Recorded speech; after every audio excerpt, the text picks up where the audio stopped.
All right, we got going a little hotter today because it's preview. It's review day, so it's a long episode, guys. So hunker in.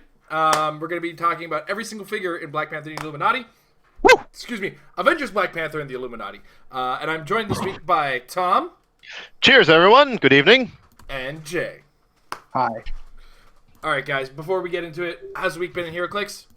Tom. Pretty good, fairly uneventful. I haven't been practicing nearly as much as I'd like to, given the fact that Nationals is next week. But I did have a chance to at least play an online win a map on Friday, which was a lot of fun. I got to the finals, then PJ beat me. But that's what happens.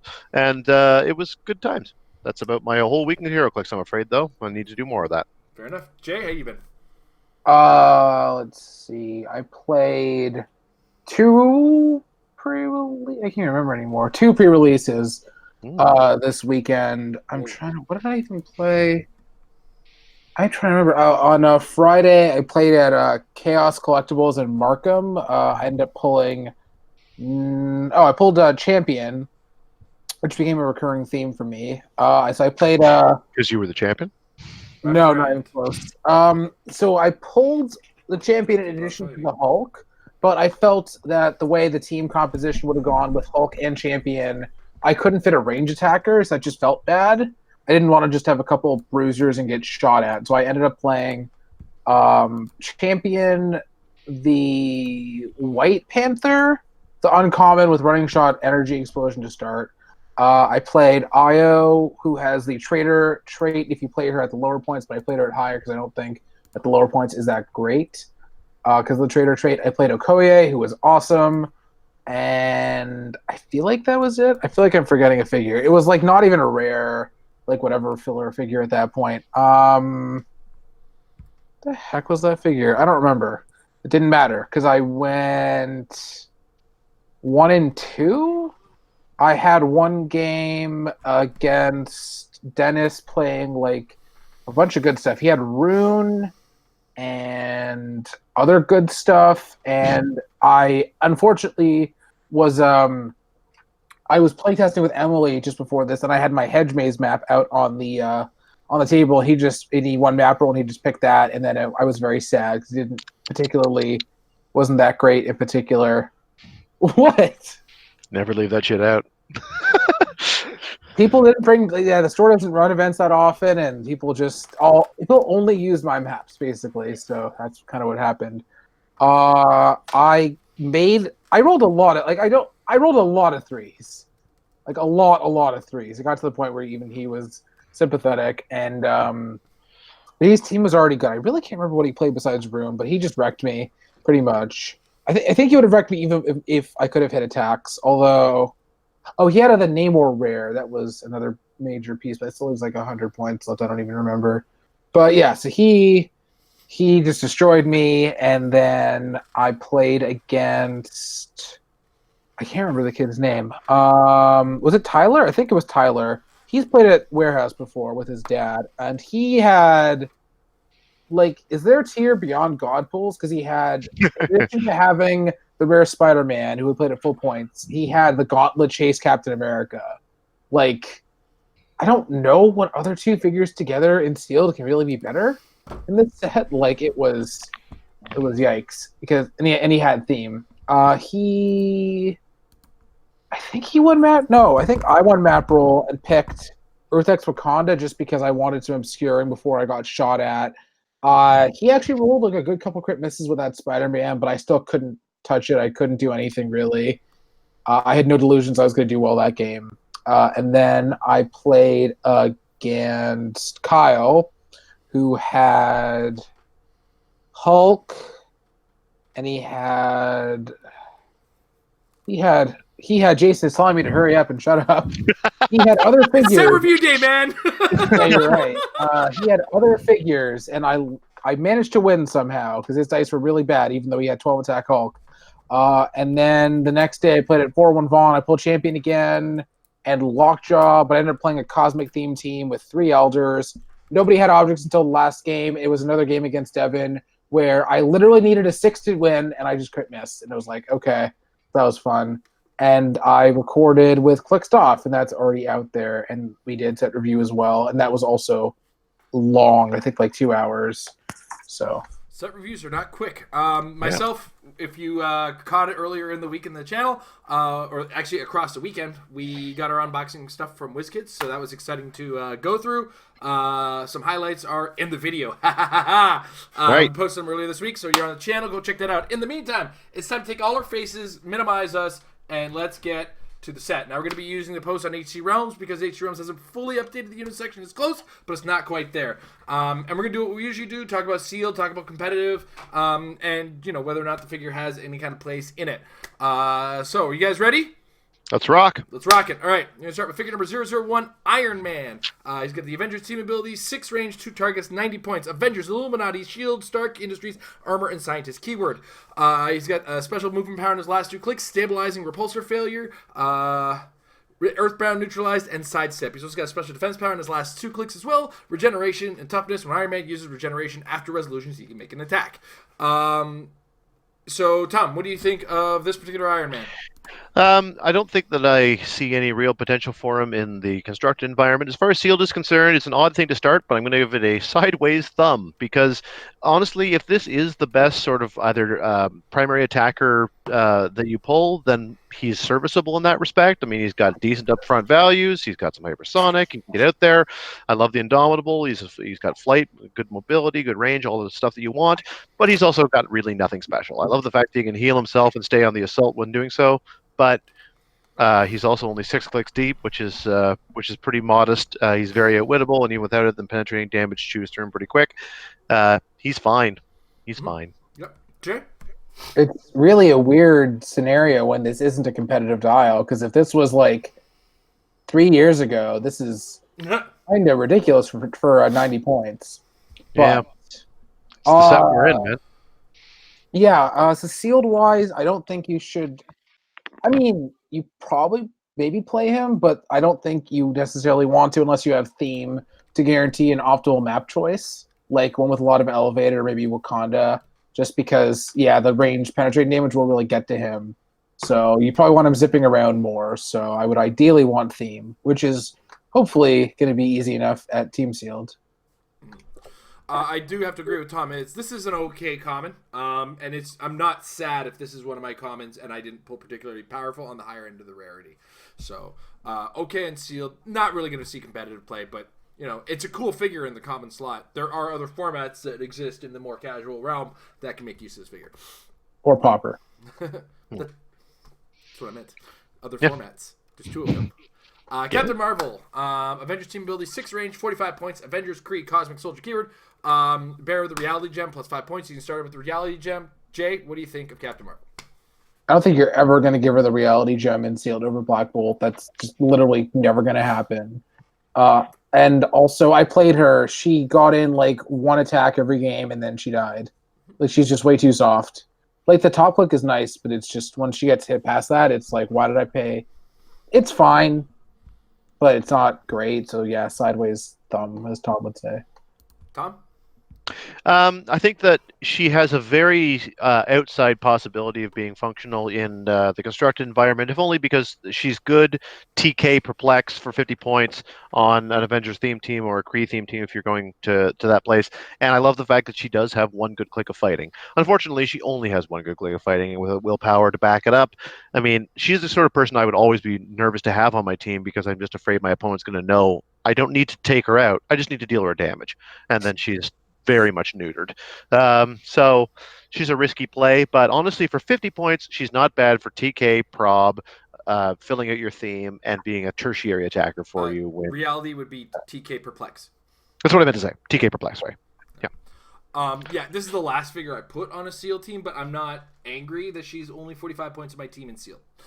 That's where I'm going to put her. Next up, figure number 3, Elektra. No team ability, 75 points. Hydra, the Hand, Assassin, Martial Artist keywords. She's got Shifting Focus. Elektra lives again. That's obviously named, so she matches with the Elektra in this set. Free, if Elektra began to turn on her map, replace her with another character with this trait. Then her other trait, Elektra Assassin. Stealth, when Elektra KOs an opposing character after resolutions, you may roll a d6. Heal Elektra equal half the result. 75 points. It's a 6-click dial that is very close combat focused. I'm not putting this character on any of my constructed teams in the current era of the game. In the past, I would have, but she is a really strong include when you consider how very little ignore hindering there is in the set. As far as sealed is concerned, so I like Elektra. I like her better. I think if I have any information, I haven't seen what the other shifting focus level does. Didn't pull her in my in my preview brick, so we're gonna find out later on what she does. So that might change my opinion, but then that opinion is based on pulling, I think, a rare in sealed. There's uncommon and rare. Okay, so all three. I haven't seen the uncommon or the rare. How about that? But I don't know. Tom, what do you think? Well, we'll get there, but she is dramatically better if you pull the other ones. I think this one, because she doesn't ignore hindering when she moves, this one's a pretty hard sell for me. I don't want her in hindering because she's charging 2 squares out of it. That's a joke. And I don't really want her out in the open or else she's getting shot, and that's 75 easy points for my opponent. So if I don't pull another shifting focus, it's a hard sell. Otherwise, even as a shifting focus character goes and constructed, I don't think she has a lot of future, I'm afraid. All right, and Jay? If any of the shifting focus options were themable in the set, maybe because of obscuring terrain map options, but as is, if you pull the other ones, maybe, but with just the one, no. Yeah, never. All right. Next up, the Dora Milaje. These are generic 4-range, 40 points, Wakandan warriors. Wakanda Forever trait. You're going to see this a couple times, so we'll lay it out now and not talk about it later. When Dora Milaje is KO'd, immediately after resolutions, heal a friendly character 1 click. If that character has a Wakanda keyword, also modify their attack and damage values by +1 until the end of your next turn. We live to protect the king is her other trait. Friendly characters with both the Wakanda and ruler keywords can use Mastermind, but only to choose Dora Milaje. Willpower, but only if a friendly character with both the Wakanda and the ruler keyword is on the map. Tom, what do you think of the Dora Milaje? I'm not really that excited about it. I'm sorry that we seem to be coming off a bit negative off the top. Honestly, this is a great set, but I think that the commons are a bit underwhelming for the most part, and a lot of the Wakandans are too. I'm sorry. Wakanda Forever, but maybe not in this set. For 40 points, I guess, I mean, what more do you really want? But honestly, what more I want is probably 60 or 70 points into a better figure for the set. Mm-hmm. All right, Jay? There's just not really any Wakandan rulers that you want to play as it is. And if you disregard that trait, which you are, it's not much of anything really. Like the 18 defend is nice, but you can get it top dial in the set for literally half the cost. And there's just other characters do it better. You have to literally pull like the prime Black Panther before you start considering the style. And I'm just going to add that there are cheaper Wakandans that you can give up for free healing.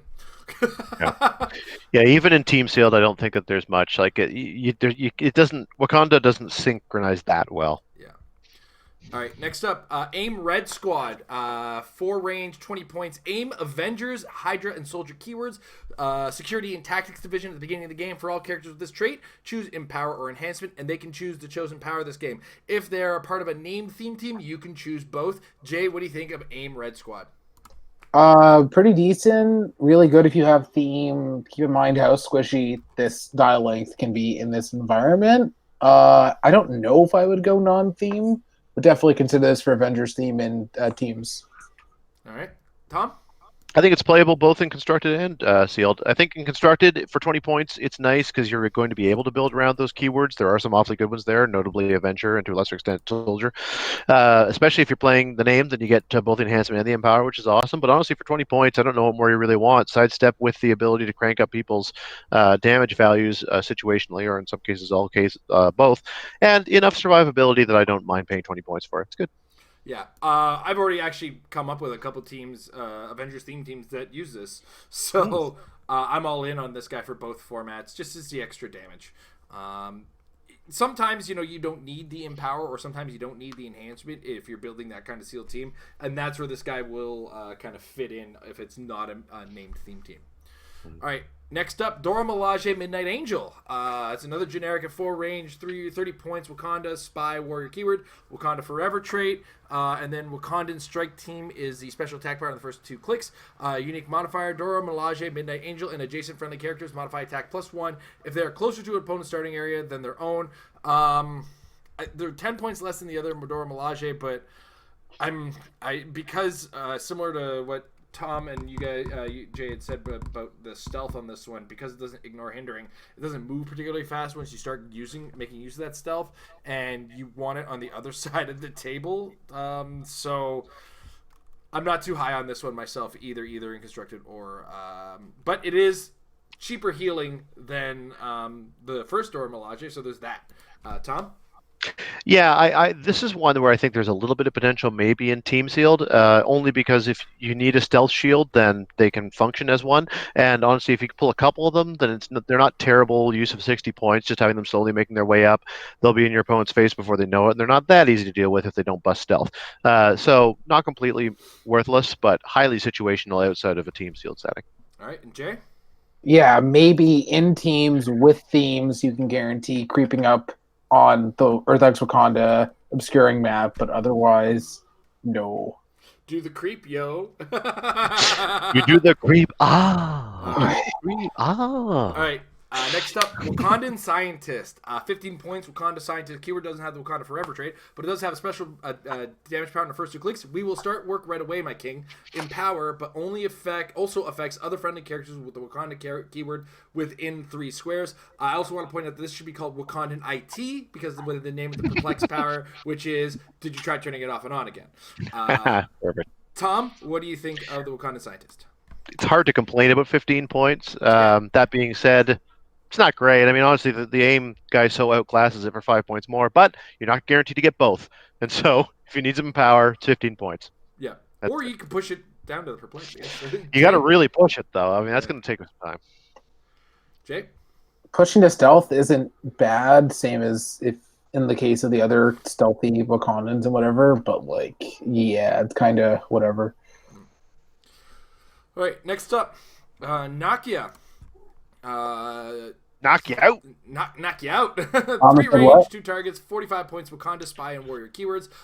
For +5, she's got a trait that gives her the Altar of Resurrection. When Nakia would be KO'd, you may instead replace her with figure number 25, Malice, we'll look at later, on click 5. If you do, after resolutions, roll a d6 and heal that Malice equal to half the result, protected Pulse Wave on that trait. And she's got Wakanda Forever. I believe this is now Jay. Jay, what do you think of Nakia? I would play her in team sealed or regular sealed with the trait. Without the trait, I wouldn't even play it on Wakandan theme team. I don't think it just doesn't do anything. The range is too short. Perplexes. I'm not that desperate for Perplex. I'm going to pay that many points for it. But with Malice, with the dialogue that you get from the healing, I think it's actually pretty good. All right, Tom. I agree with Jay. You get an awful lot for that 5 points, but without it, you don't get much to want to put it on your team. She was on my team, and I went 3-0, so screw both of you. Yeah, I'm sure she was the reason. But she was a part of the reason, because I needed a lot of Perplex on my team. Right. But where she did shine is because I also had Okoye. So she was super mobile in comparison to what she is. So at first glance, not great, but Stealthy Perplex goes a long way in this set as well. And of course, like we said earlier, there's guys that are cheaper points, but you might not pull them in sealed. So Nakia, I think, is less likely in team sealed than standard sealed if you're looking for those stat bumps. All right. Next up, figure number 9, Black Panther. This is the Kevin Cole Black Panther with the police team ability, 6 range, 45 points, Wakanda, and police keywords. He ignores elevated and hindering for movement, and he's also got a +5, granted the Mantle of the White Tiger, where you can replace him with figure number 6 and heal him up to half of a d6, similar to Nakia, with the White Tiger in this case. Jay, what do you think of this Black Panther? I like him quite a bit. Yes, but go ahead, Jay. Yeah. I like him quite a bit, even without the trait, because actually ignoring hindering, decent enough stats, police, and perplex, as well as willpower to reposition both for the body blocking and for his police and perplex and all that stuff. But with the trait, I would definitely consider it. Okay. Tom? I agree. I like him in both. He's like a better Nakia. I love the fact that you can push on the super senses if the stealth isn't going to do it for you, and otherwise enjoy that. Like you said, stealth perplex is never bad. It's even better when it's backed up by the ability to move through hindering without having to slow down, and the 18 upfront defense. I like that a lot. Yeah. I'm also going to add that police with perplex goes a long way for extra attacks against weaker defenses. So yeah, for sure. Sealed good. Constructed. Next up, the Shield Diplomat. It's a generic that has Shield team ability, 20 points. Shield and politician keywords. Special attack or damage power on all 3 clicks. See, we can all benefit here. Perplex, but only to target friendly characters. When Shield Diplomat uses it, you must also choose an opposing character to modify the same combat values +1 until your next turn. This is going to be underrated. Because a lot of people are going to be seeing that +1 perplex to my opponent and go, I don't want to give my opponent stuff, but you got to think your way through it. If you're playing a defensive turn and you're not going to be doing much on your turn, you're going to mostly play defensively. Let's say, not going to be making any attacks. When you perplex up your defense, it's not going to matter that you give one of your opponent's characters an extra defense. Subsequently, if you're making an attack against a character that's almost dead or close enough to dead, or you're pretty sure that the next hit is going to kill them, +1 attack. Give them that same character you're about to hit, +1 attack. They're gone. In addition to this perplex, he's got the shield team ability, which means on a single turn, you could +1 damage for a power action, +1 range because that's a passive part, and you get perplex for 20 points on a package that shares its 18 defense. Sealed, this is 20 points I'm going to spend every time I see it, I think. I don't know. Tom, what do you think? No, you said it. I agree. Jay? You're absolutely correct about the tactical perplex because I played it and it never benefited my opponent because you just see what your opponent has and see what it's not going to matter, like a push character or a character not attacking, whatever. I mean, the only time I'm not playing this is if it somehow breaks theme, and the figure costs 20 points, and I would spend those 20 points for any one of the 3 things that it does between shield, the perplex, and the defend. So for doing all of them, I think that's a pretty good deal. Yeah. All right, next up, figure number 11, Ant-Man. 30 points, the Avengers team ability is a Scott Lang. Keywords, Avengers, Guardians of the Galaxy, and Spy. Ignores characters for movement.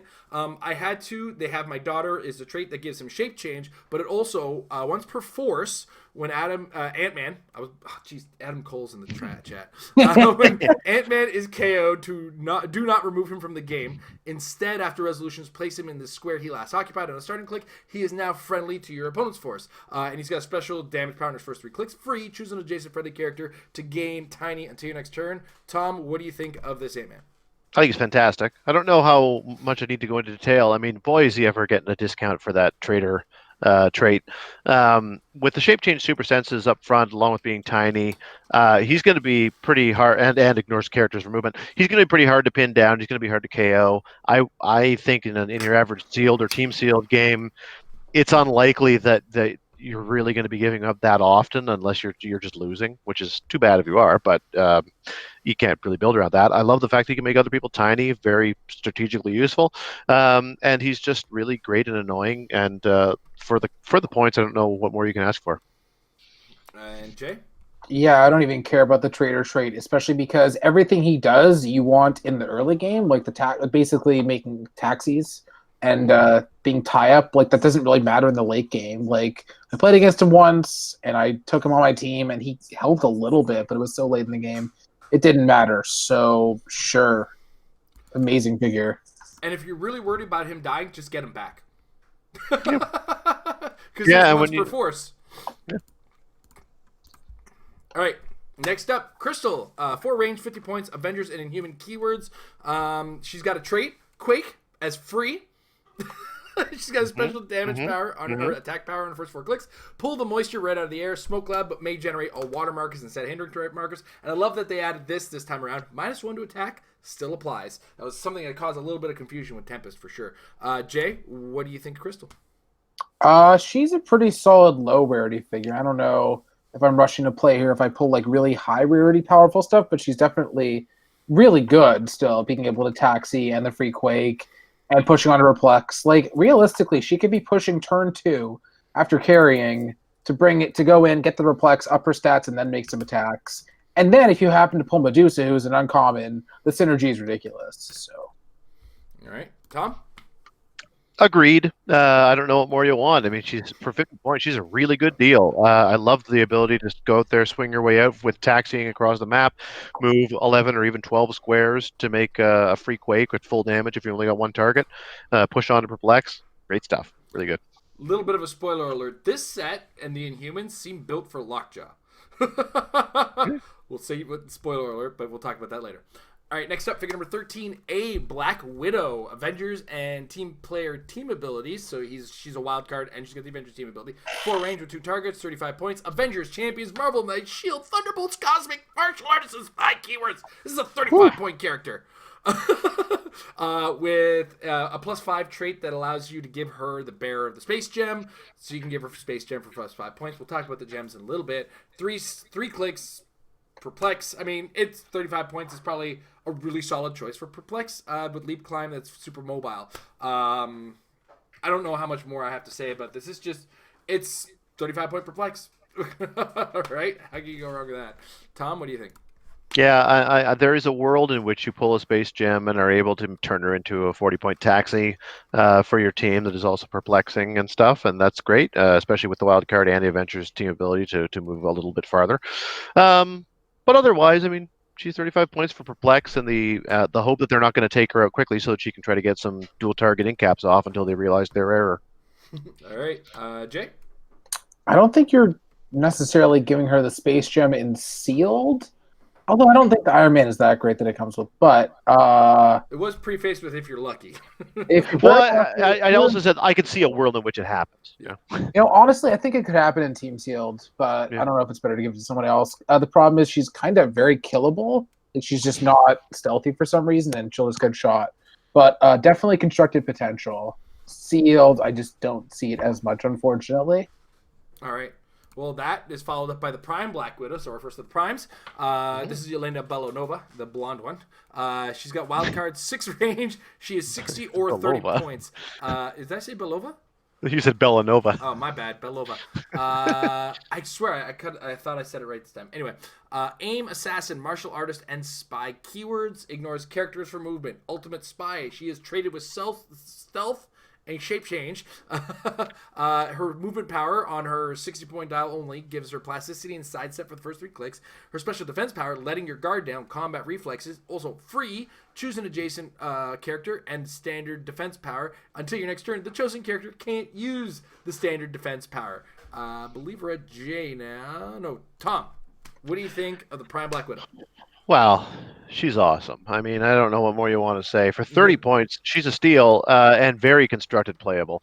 Pity that she doesn't manage to be an Avenger, but I guess she is Yelena Belova, so I guess probably there's a reason for that. All the same, she's really fantastic. I love the fact that she can get up there, has a sort of a special super version of Outwit. She doesn't need line of fire for it. It's not, it gets around protected type effects and stuff. It's super useful in any setting. I mean, I'm not saying that she's not great sealed. Of course she is. It's more that she has the potential to transcend that. I think there's very little reason to play her at 60 unless you really have nothing else to do with your points. But she's a shoo-in at 30 points, in my opinion. All right, Jay? Yeah, in both sealed and constructed. Yeah, I played the figure. It does a lot of good stuff. Especially if you're talking about the sealed environment of this set where there's so much protected outwit because of all the power cosmic. I'm not a huge fan of the lower points, especially because there are just enough good figures that ignore hindering, like just Black Bolt, who's rare, that I feel should get shot and killed too easily. But I also like the synergy of the close combat expert and poison on the top dial with the turn off defense powers. So, I mean, playing at lower points is definitely not bad. I just like the higher points better. Everything important has been said here. Next up, Hulk, 125 points with the Avengers team ability, Avengers, Brute, Monster, and Scientist keyword. Ignores and destroys blocking for movement. Weakened by Rage is his trait. When Hulk takes damage from an attack after resolution, is given a Rage token. Modify Hulk's combat values by -X, where X is the number of Rage tokens. At the end of your turn, remove all Rage tokens and heal Hulk that many clicks. On his last 2 clicks, he's got the Anti-Armor Cannon, which gives him Penetrating Psychic Blast, and a range value of 6. Jay, what do you think of this Hulk? I mean, it's Professor Hulk. What more do you want? I just think based on the character alone. But the actual dial is slightly vulnerable to penetrating damage, but very themable, so you should be able to get a good walking heavy map to protect him. Even so, he can start healing, which is just ridiculous. He's not missing unless you're just Jason or something. Outwit on top of the stats is just, oh my god. And even with the penetrating damage, and disregarding the healing, it's going to take forever to chew through him. But yeah, I mean, he does literally everything you could ever want besides I don't know. What do you want? All right, Tom. Yeah, I have to say that I'm a little blinded by the fact that I really love the Professor Hulk. Like he was kind of my Hulk at the time, in which I was really becoming a big fan of comic books. Was during the heyday of Peter David's run, as he was transitioning from Mister Fix-It into the merged Hulk that would later become known as the Professor. And I got way into it, and I read all the comics and all the special issues of the Future Imperfect stuff that was kind of a sideline. Peter David wrote a book called The Incredible Hulk: What Savage Beast, and I read that book a couple times. Like I was way into this version of the Hulk, and I think he's been done really good justice for such a relatively simple simple figure. So like this is the reason I got into HeroClix, and every now and again, even though I obviously are very sort of focused on the competitive game at this point, and it's mostly what we talk about in the show, it's nice to be reminded of why you're a fan, and I think that this is a nice love letter to people who are fans. So. Yeah, I'm going to add that I'm not disappointed if this is my comment in my sealed pulls. He's a really good, solid beefcake that, if my high rarities don't seem so strong, he can make up for some pretty rough packing in sealed. All right, next up, Yellowjacket. Avengers team ability 5, range of 2 targets, 55 points. Avengers, Defenders, Illuminati, Initiative, and Scientist keywords. He's got special defense power on his exactly middle 3 clicks. Let's look at this problem from a different angle. Willpower and tiny. And on his first and last click, he's got special damage power. It gives him, which is the scientific leader, which is leadership and free. Choose one. Outwit or perplex. Yellowjacket can use this chosen power until your next turn. This is like that ideal support character for sealed. And there is probably some level of constructed potential for him, but it's not super strong, super obvious. It's like a team that's kind of sitting over there that I'm not looking at right now. But definitely falling under a sealed playable character. As far as the middle clicks are concerned, you're probably going to see the third one more than you're going to see the second or fourth one. But Thankfully, they're all the same. It's okay, yeah, exactly. Everything's the same. The middle meat is all the same as the middle 3 clicks, and the 2 outer clicks are the same as each other. So, I don't know. What do you think, Tom? I don't know why I keep ending with I don't know. It's your thing. It's not that I dislike him, but he's another one that falls into the category along with the Captain Marvel we talked about earlier, where I feel like my opponent knows I just need to deal this guy a damage and then later follow up to finish him off. Like a lot of what I like about him is up front. It's all kind of in that one power, in fact. The ability to outwit or perplex in conjunction with leadership is really what is getting him on my team. And so as soon as he either gets that outwitted or takes a damage, which is not that hard to do, he has no willpower, so you definitely don't want to push him, and that can put you into a compromising position since, well, he does have willpower, but not where you want it. And so I'm a little worried. I don't mind him, but I think that he's got a big target on him, and it's not a hard target to hit. All right, Jay? I don't think he's like a particularly amazing sealed figure or a particularly bad one. I think he's just good enough for a common. He does a little bit of everything. Solid attacking, solid support, solid whatever. Like he's just good enough, Yeah. All right, next up, figure number 16, the Winter Soldier. 6 range, 45 points. Hydra, Invaders, Assassin, Soldier, Spy. Keyword, this dial with this trait reprogramming. Adjacent opposing characters can use mind control, but only to target Winter Soldier. When they do, if their attack roll is 10 or higher and they hit after resolutions, Winter Soldier is now friendly to that opponent's force. Tom, what do you think of this Winter Soldier? The reprogramming trait's funny, but I don't think you're going to see it very often. No. This is a pretty good use of 45 points, if you ask me. Honestly, he's got enough swing and enough high stats to begin with that he's a threat at 45, and a deep enough dial that he's probably not going to get one shot at, especially with the upfront toughness. And he can either heal himself up or remain a threat with the sidestep RCE. So, decent 45 points. All right, Jay? Yeah, he's fine. I don't know how much of a point shaving the trade accounted for, but it also doesn't really matter that much. Like, you shouldn't be wasting your time mind controlling this guy unless it's like literally a throwaway figure or whatever. But it's fine. I played him and gave him the power gem, and that was pretty scary. I remember. Yep. This is a good 60-point character, so I'm okay with it being 45. Yeah. All right, next up, Voyager. Avengers and Power Cosmic team abilities, 50 points. The keywords are Avengers, Elders of the Universe, and Cosmic. She's got the I Sense a Greater challenge. You're going to see this one come up a bit. At the beginning of the game, if an opponent's force includes an additional game element, heal Voyager 1 click past your starting line to click 0. Current additional game elements are ID cards, equipment, special terrain, and locations. Avengers Assemble is her next trait, Passenger 1 or Passenger 3, but only to carry characters that share a keyword with her, and she may carry characters with Flight or Giant. And then she's got special attack power on her 0th and first click. Telekinesis, but only to place characters. When Voyager uses it, neither she nor the target character's square need line of fire to the destination square. Jay, what do you think of Voyager? Really good in sealed, especially because there's all the gems. Especially in Team Silver, you're more likely to see those sort of things. And constructed, there is definitely potential. Although we're in a game now where there's so much competition for super taxis. Like in Cosmic now, you have her and Pip, and that new Black Widow. Also that Black Widow for Avengers. So yeah, you should be seeing Voyager in pretty much every environment at some point. Tom? I know that Voyager, like there are lots of fans of Voyager, but frankly, I was never much of a fan myself. I thought the characters were kind of knockoffs. They felt very much like watered down versions. This is not the Star Trek series? Oh, I thought we got an early preview. Oh, okay. Well played, though. I appreciate the joke. I was going to make the same joke. So. That's good. That's good. No, very, very good. Very Avengers themable taxi. I mean, Jay's right. There's a lot of competition in that field, but not that many of them can TK regardless of line of fire. That is such an awesome effect. Yeah. I know it's characters only, but hey, who cares? I mean, that is really good if you can build the right theme for it. You can set up some situations where there's almost nothing people can do against it. And I kind of like the fact that from a sealed or team sealed perspective, I don't really mind that much either way, whether I get the healing or not. The healing is cool. I get an extra defense, I get an extra click, and I get the outwit, but honestly, Perplex is good too. So I'll take 2 flavors of awesome. Yeah. This is going to see play. Just flat out. Deal with it. All right, we're moving into the uncommons now, and we start with figure number 18. I love how both the commons and the uncommons start with Iron Man. He has 6 range, 50 points, Avengers, Stark Industries, Armor, Robot, and Scientist keyword. I am Tony Stark, well, his essence, in essence.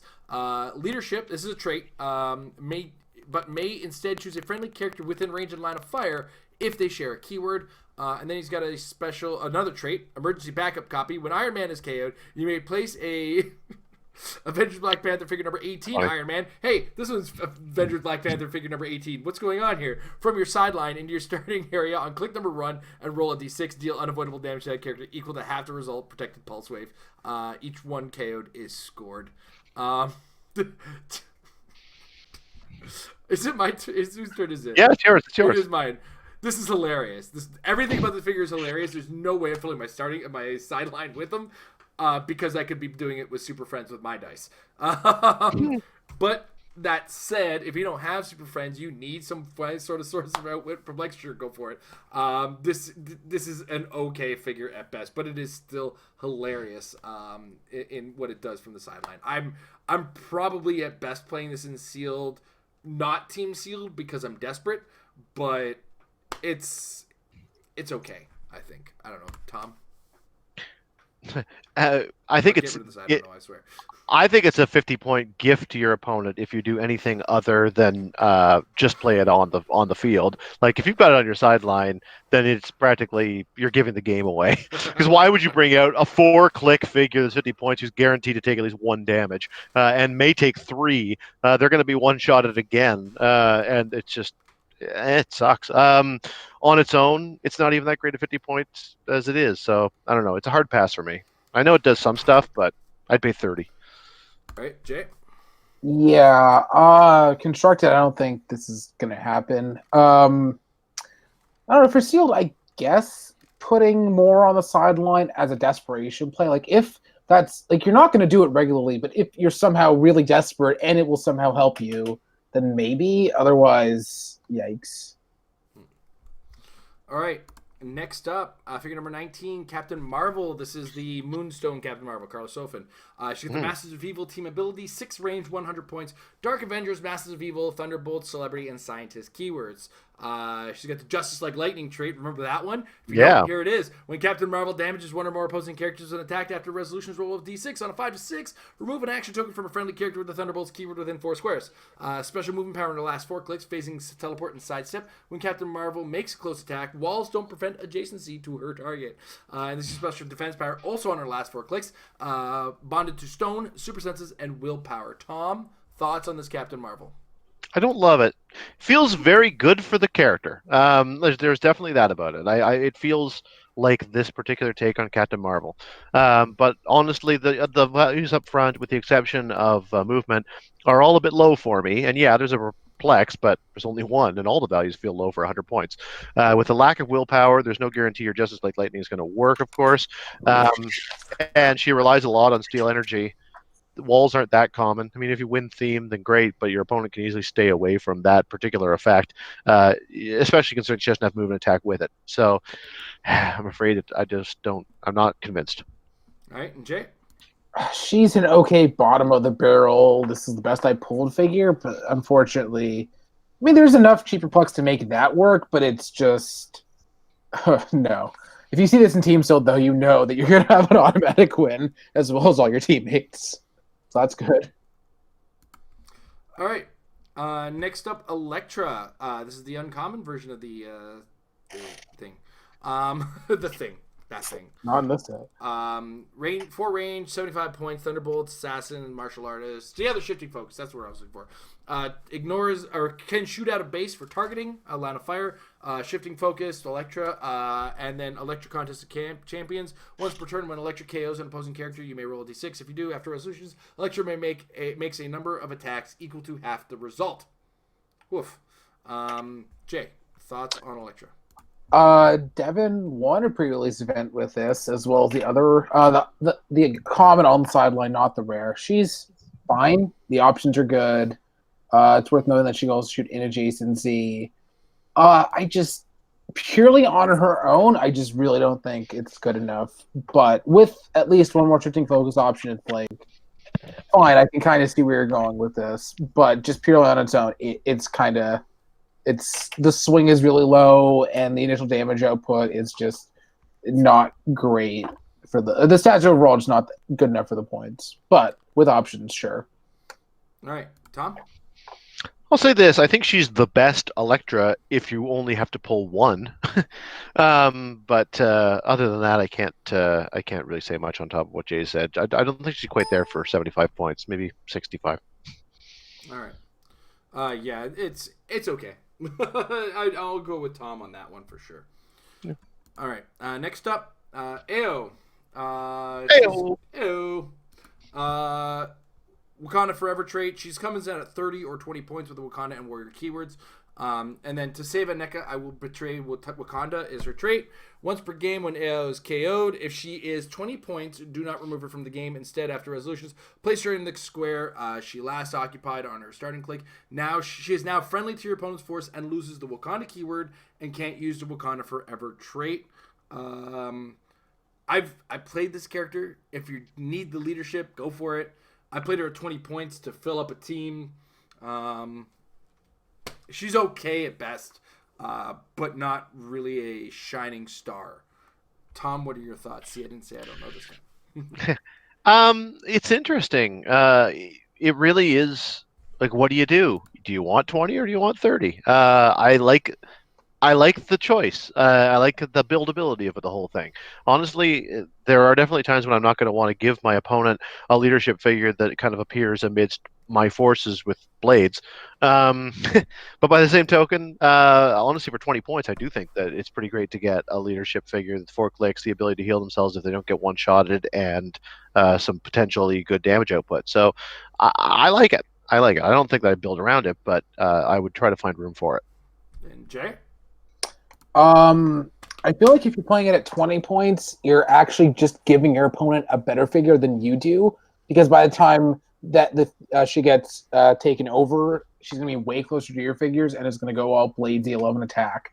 But for 30 points, perfectly fine filler. Actually, you know what? At 20 points, keep it in the back where it can't get hit. That's fine. It should not be a desperation play you're actually running.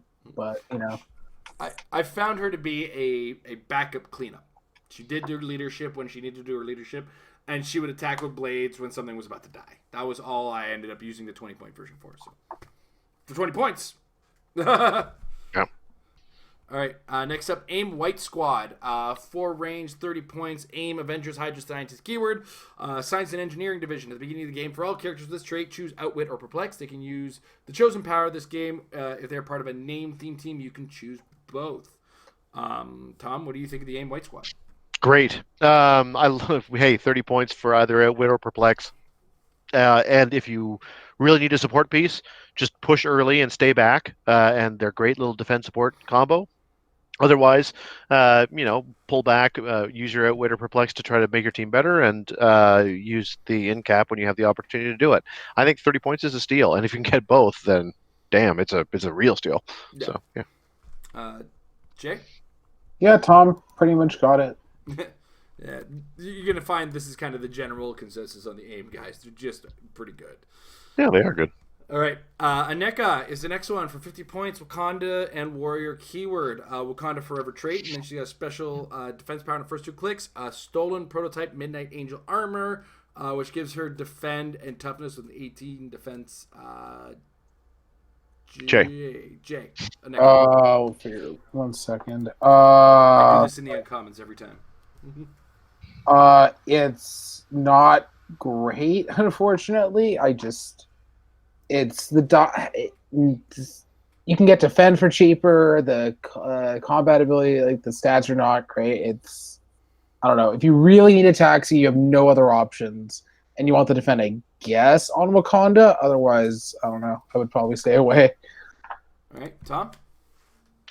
Yeah, the theme continues of the Wakandans like fighting with their backs to the wall. If you don't KO them, then they get real angry. Unfortunately, up front, it's just not justifying 50 points. So it's cool if you manage to land on charge with flight and blades and invulnerable, but I don't think you will.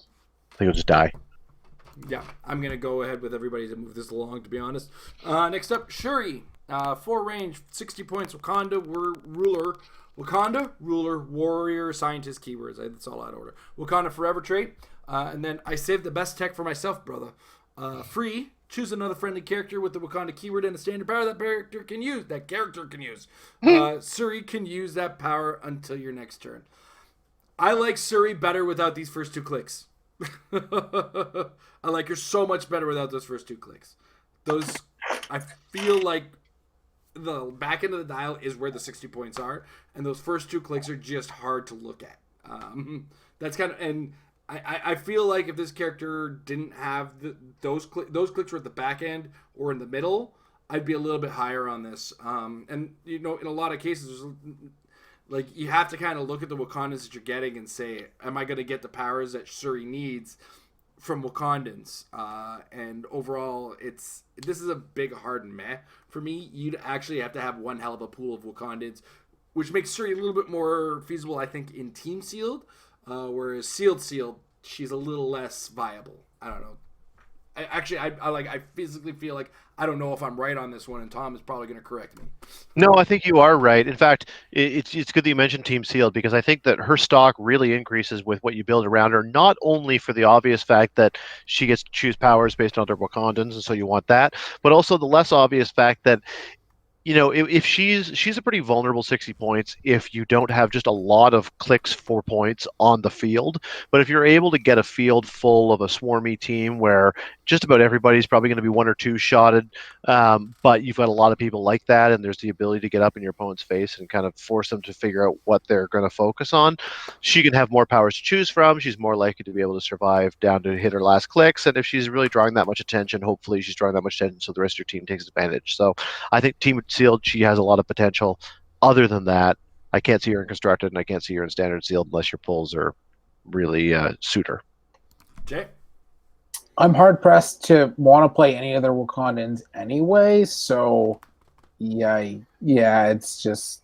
If you have the particular pulls that happen to work, sure, but in general, I'm probably avoiding the figure. there's just so much Wakanda that I feel like in a team sealed setting, the Wakanda is going to be like the valley of this particular team sealed, which is that you're going to have enough fodder you can probably make a respectable sort of outside team. I think that's called a Warren Gin. Well, I think in our like similar to Secret Wars Battleworld, we had that with like the Thor Corps Police. Like, it was insane. That too. Anyway, next up, Malice. This is the other form of Nakia that we discussed earlier. She's 50 points, Wakanda, Assassin, and Warrior keywords. Wakanda Never Again is her trait. When Malice is KO'd after resolution, deal 1 penetrating damage to an opposing character. If that character has a Wakanda keyword, modifies combat values by -1 this game. Oof. Crazy. That's nuts. She gets special attack power. Oh, that trait is protected pulse wave. So if you pulse wave her to death somehow in sealed in this, or it just in general, that's going to still trigger. Her special attack power in the first 3 clicks. I am Dora Milaje no longer. Blaze Claws, Fangs, and Poison. She's got special damage power in the first 4 clicks. T'Challa is mine. When Malice attacks only characters with the Wakanda keyword, modify attack +2. Tom, Malice. Okay, a bit soft. You really, it's situationally, you're going to get knocked out of the park. You're like, hooray, I'm against a Wakanda team. I'm going to get +2 attack, and when I die, then I'm going to make you suffer for the rest of the game. That's awesome. That's not likely going to happen. And it'll only happen in a sealed or team sealed setting, and even then, not that often. So when you can't build with be able to rely upon that, there's not enough else here to make me really all that excited. Great sideline if you're able to bring her in with the death of Nakia. Is it Nakia? Nakia. Yeah. Otherwise, pretty meh. Jay? I love her on your sideline. Otherwise, just the stats aren't quite there. But I do like the idea of punishing your opponent even more for playing Wakandas in this set. Yeah, exactly. Like, I was already so far behind. It's like a reverse trader trait. You're like, I'm already playing these bad figures. And then you get further punished. It's funny. Yeah. Sometimes a figure is just made for the sealed for the set. That's all I'm going to say about this figure. White Tiger is the police keyword or police team ability, 6 range, 2 targets, 50 points. Wakanda Detective, Police, and Warrior keywords. It ignores elevated and hindering for movement. This is, of course, the White Tiger that comes from the Black Panther we talked about earlier, the 45-point one. And his special movement power in the first 3 clicks looks like the only way out is through them, running shot, and stealth. Jay, thoughts on White Tiger? I played it the other day, and I'm a fan. I like the options of energy explosion for more of a swarm, or if you want to push to incapacitate, if you're against more of a one-man army sort of deal, that's great too. I think the stats are consistent enough. Never really gets below a 10. If you're using close combat expert on the attack values, longevity is good enough, full power. It's a perfectly fine uncommon figure to pull. Tom? Yeah, I think you pretty much said it. It's respectable. Yeah, he's pretty solid. All right, next up, Everett K. Ross. Shield team ability, 30 points. Keywords are shield, Wakanda, and politician. He's got special damage power on all 4 of his clicks. I just sold my soul for a pair of pants. Perplex, unique modifier. When Everett K. Ross uses Perplex, he may modify the chosen combat value by +2 instead. If he does, at the end of your turn, roll a d6. On a 1 to 4, deal Everett K. Ross 1 unavoidable damage. Much like this politician we talked about earlier, here's another shield politician who's got that shield team ability, has Perplex, that can even double itself in a pinch. That's sure. And he's got willpower with the shield team ability, so you can use it multiple times in a row. He's going on my sealed teams for sure. This might even give Wakanda a chance. But yeah, Everett K. Ross, there's a place for him in a lot of formats. So I'm going to say, yeah, this is a very good uncommon figure. Tom? Yeah, I can see a world in which he gets use an outside play on a particular kind of theme team in constructed. In a sealed setting or a team sealed setting, I think he's almost a must play. And I think that if you are going Wakanda and you happen to see this guy, then really get him on there. It's amazing how much that double perplex with the shield team ability will help that out. All right. Also want to point out one thing that I didn't mention. That usually double perplex says no damage. Right. That's cool. You can go +2 damage with this guy. That's why he might take damage. Go ahead, Jay. I don't want to say that the double perplex is a trap. I feel like it's more you really need to make a play work sort of thing. Like I don't think you should be doing it every turn. I think you should be, especially because I like the stealth a lot. So I think you should be saving it for when you really need to hit for a certain amount of damage, or if you really need an attack to hit, so you want +2 attack or something, or if some character being attacked will make or break the game. But it's generally more, it's not a desperation play, it's more of a back pocket tactic sort of thing, if that makes sense. But it's still obviously an amazing figure. Yeah. I mean, the +2 perplex, like you said, you're not using it all the time. You're using perplex all the time. But at the same time, like you said, +2, I need it to happen. It's going to happen, and it's going to be because I did this +2 attack. All right. Next up, Black Ant. Hydra team ability, 70 points. Hydra, Illuminati, Masters of Evil, and Robot keywords. I like this trait. This is on a couple of characters. Rule as the world burns. When an opposing character rolls for leadership and the result is 1 or 2, remove an action token from Black Ant. He's got a trait, Pim Particle Powered Saboteur. Stealth, free, tiny until your next turn. If Black Ant has tiny and an opposing character begins moving while adjacent to him after resolutions, you may place him adjacent to that character. He's got a special defense power in his last click. I don't want to die again. Stop, regeneration, pulse wave with a range of 8. When Black Ant uses pulse wave after resolutions, KO him. Tom, Black Ant. There's a lot to like, but I don't know if it all comes together to make a package that I'm really sold on, if I'm being honest. I like the Hydra team ability a lot. I love the fact that he can stick next to you and keep poisoning you if he's tiny. The fact that he's got a stop click is pretty awesome, and the ability to go both ways, either heal off that stop click or go out in a blaze of exploding glory with potentially hit stop click, outwit something, poison something, and then pulse wave something. Like, that's a lot of damage on your way out potentially. And the rules of world burn trade is really nice. So there's a lot to like. I also like the fact that he's a stealth shield who can also be taxied around. Like, you can't do it in the same turn, but you can carry him up when he's tiny, and then when he gets full size, then he can be a stealth shield. So again, lots of individual things I like. I just don't know that it comes together for a package that I'm sold on. Mm-hmm. Jay? Tiny Hydra is a really good thing to have, and I think between the shape change, the stealth, and the dial length, and the actual stop click, I think his longevity is pretty good. And I like the option of how much outwit and poison he has in addition to the reflexes. Like, I feel like in this set, he's probably going to get hit to, like, either click 3 or click 4, both of which are really annoying, especially with the follow you and poison you and outwit and all that stuff. And that last click is just really good. Although I just feel like you want to play, assuming you're not using regen, because stop regen is just kind of, I'm not a fan. So I would always assume that I want to set up to do the pulse wave after outwitting and poisoning. It's rare that I say this, but I kind of wish that they knocked a couple clicks off and maybe take a couple of his powers away and called him 45, 50 points. I can't disagree with that, but I do like what we have here as it is as well. Yeah, I've played against this guy. He's he's obnoxious and sealed, but he can be managed and dealt with.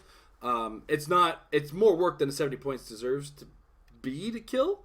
And there's a lot of situations I found that this was a good showcase for the rule as the world burns for me trait. Like, because I had to think about leadership roles against that trait, man. That's intense. And that hurts. That because, like, for how many years have we just been like, I'm going to roll leadership. It doesn't even matter if it does anything. All right. Next up, figure number 29, Black Panther. He's got a wildcard team ability as a team player. He's 95 points. He's got the Avengers, Illuminati, Wakanda, Ruler, and Warrior keywords. Ignores elevated and hindering from movement. Bearer of the Gauntlet. So you can pay 5 points for any of the Infinity Gems or 15 points for any of the Infinity Gauntlets. He's got Wakanda Forever as a trait, and he's got a special attack power on his first 4 clicks. Absorbed kinetic energy. Quake. Quake is free, but only if Black Panther was hit since your last turn. Jay, what do you think of Black Panther? You're definitely not giving him a gauntlet. That goes without saying. I think there are certain gems that if you play, you might give them to him. Like, I don't know. But outside of all that, I just don't like his survivability for the points, really. I like what he can do offensively, but I just feel like he's a little soft. Like, I like the actual dial. I just feel like it could have had a bunch of points shaved off for how easy it should be to kill him. Like, hit him off the invincible onto toughest and then just hit him. It just seems way too easy. And also, this is not not really a set where wildcarding matters because there's next to nothing to wildcard. Almost all of his power cosmic. Tom? Yeah, it's for 95 points, you have to be pretty awfully good if you have no range. and I just don't think he's good enough. His dial's a little bit too short, as Jay said. He's very outwittable, and even without the outwit, it's not that hard to knock him once and then knock him down. So, unfortunately, I'm not sold. Yeah, I'm not too sold. I see the words Black Panther, but I don't see the word stealth. What's up? Well, I was about to comment on that because it is such a rare thing to see a Black Panther without stealth that I do like the fact that they're not just chained to it. You know, I'm glad they're willing to make a Black Panther without stealth. I just don't particularly like this one. Yeah. All right, but he's got a prime, and that prime is also Black Panther. 85 points. Avengers, Wakanda, Future, and Ruler keywords.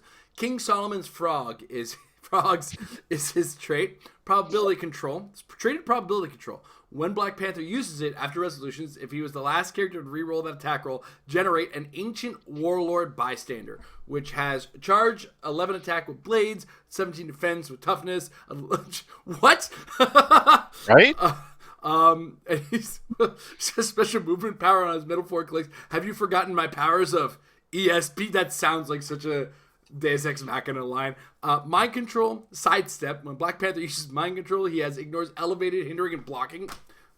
And characters can't use outwit or perplex until your next turn. What?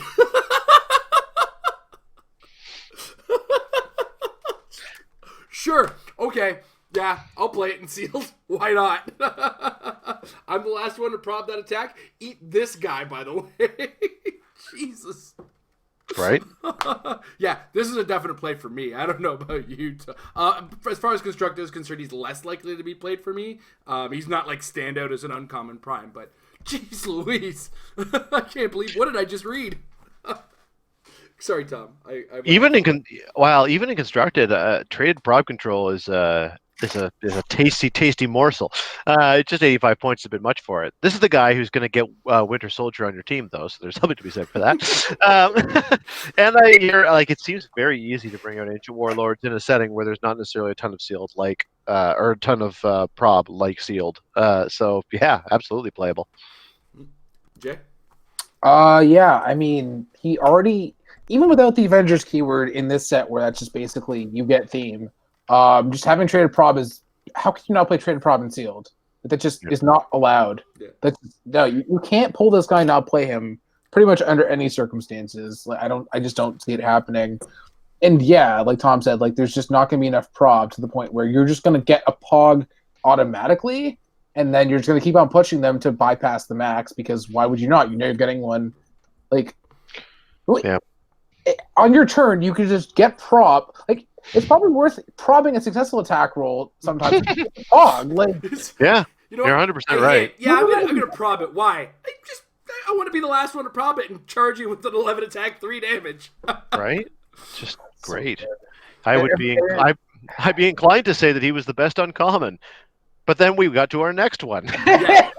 I also want to add, there will be fights for this character in Team Sealed. Blows. There will be blows for that guy. Be kind to people. Yeah. All right, but yes, you were right. The next uncommon is Medusa. She's got 2 range. She's 50 points with the Avengers, Illuminati, Inhumans, and Ruler keyword. This is her dial, and she's got this Living Locks trait. Free, generate a living hair bystander. Well, what does that do? Well, it's got a bunch of question marks. What are those question marks? Well, the first trait that the living hair has, it's still attached to me. After resolutions of an action, if living hair is not adjacent to the character that generated it, KO it. Shucks. What's the second trait? An extension of myself. Living hair has the printed combat values and can use the standard powers displayed on the dial of the character that generated it. Protected pulse wave. What? Tom, what do you think, Medusa? I don't know. She's obviously amazing for 50 points. The thing that's hard to fully capture until you've had a chance to either play her or play against her is just how effective and versatile those living locks really are. It gets so, and the fact they're autonomous is just the icing on the cake. That's not clear there. They are autonomous. Yeah, they are autonomous. It's a thing that, she can run up 10 squares, create hair, and then attack with precision strike, 3 damage, 11 attack. Just on her own. So yes, that is awesome in and of itself. But what really makes it is the fact that, it's so easy to just push your living locks to death, generate another living locks, and they keep attacking. The autonomous just keeps them going and going and going. You can sidestep around, use them to tie people down. Push yourself onto click number 2 and give them blades and plasticity to kind of protect yourself and protect them with their super senses. There's so much versatility to be had here. It's incredible. I would say that if you have the opportunity to play Medusa and you ever haven't, just do it because it's a blast. You'll quickly discover why she's such a talked about piece. Mm-hmm. Jay? I mean, yeah. I played against Tom with her, and I was just having to deal with the fact that I'm next to this Pog with plasticity and super senses that even if I attack it, she has to free the next turn, and it's 0 points because it's a Pog, and I don't want to attack it, but I have to because it's a Pog. It's tying up with plasticity, but then I don't want to because it has super senses, and then even if I do succeed, I wasted an action. It's madness. And then if I do deal with the Pog, past super senses, I still have to deal with Medusa to kill her with super senses. It's just like oh man, Nothing is really rough. Nothing is better as well as seeing the look on your opponent's face when you carry Medusa, free action, drop the living hair in front of them, and attack. It's such a delightful feeling. And then the next turn you attack with the living hair, you sidestep from Medusa, take a range attack to get off their close combat reflexes, then drop a living hair and attack again. 3 attacks from a 50-point uncommon. And if you're lucky enough, as I was, to pull her with Scott Lang, then you can create hair and then make Medusa tiny, and then the hair can carry Medusa. It's the most powerful weave in the world, ladies and gentlemen. This is a character that's got as an uncommon has constructed potential. Like there's levels of awesome absolutely. to this. Yeah, so. I think that she has an outside possibility of actually being seen at US Nats. She's that good. Mm-hmm. Not just one. That's a point out.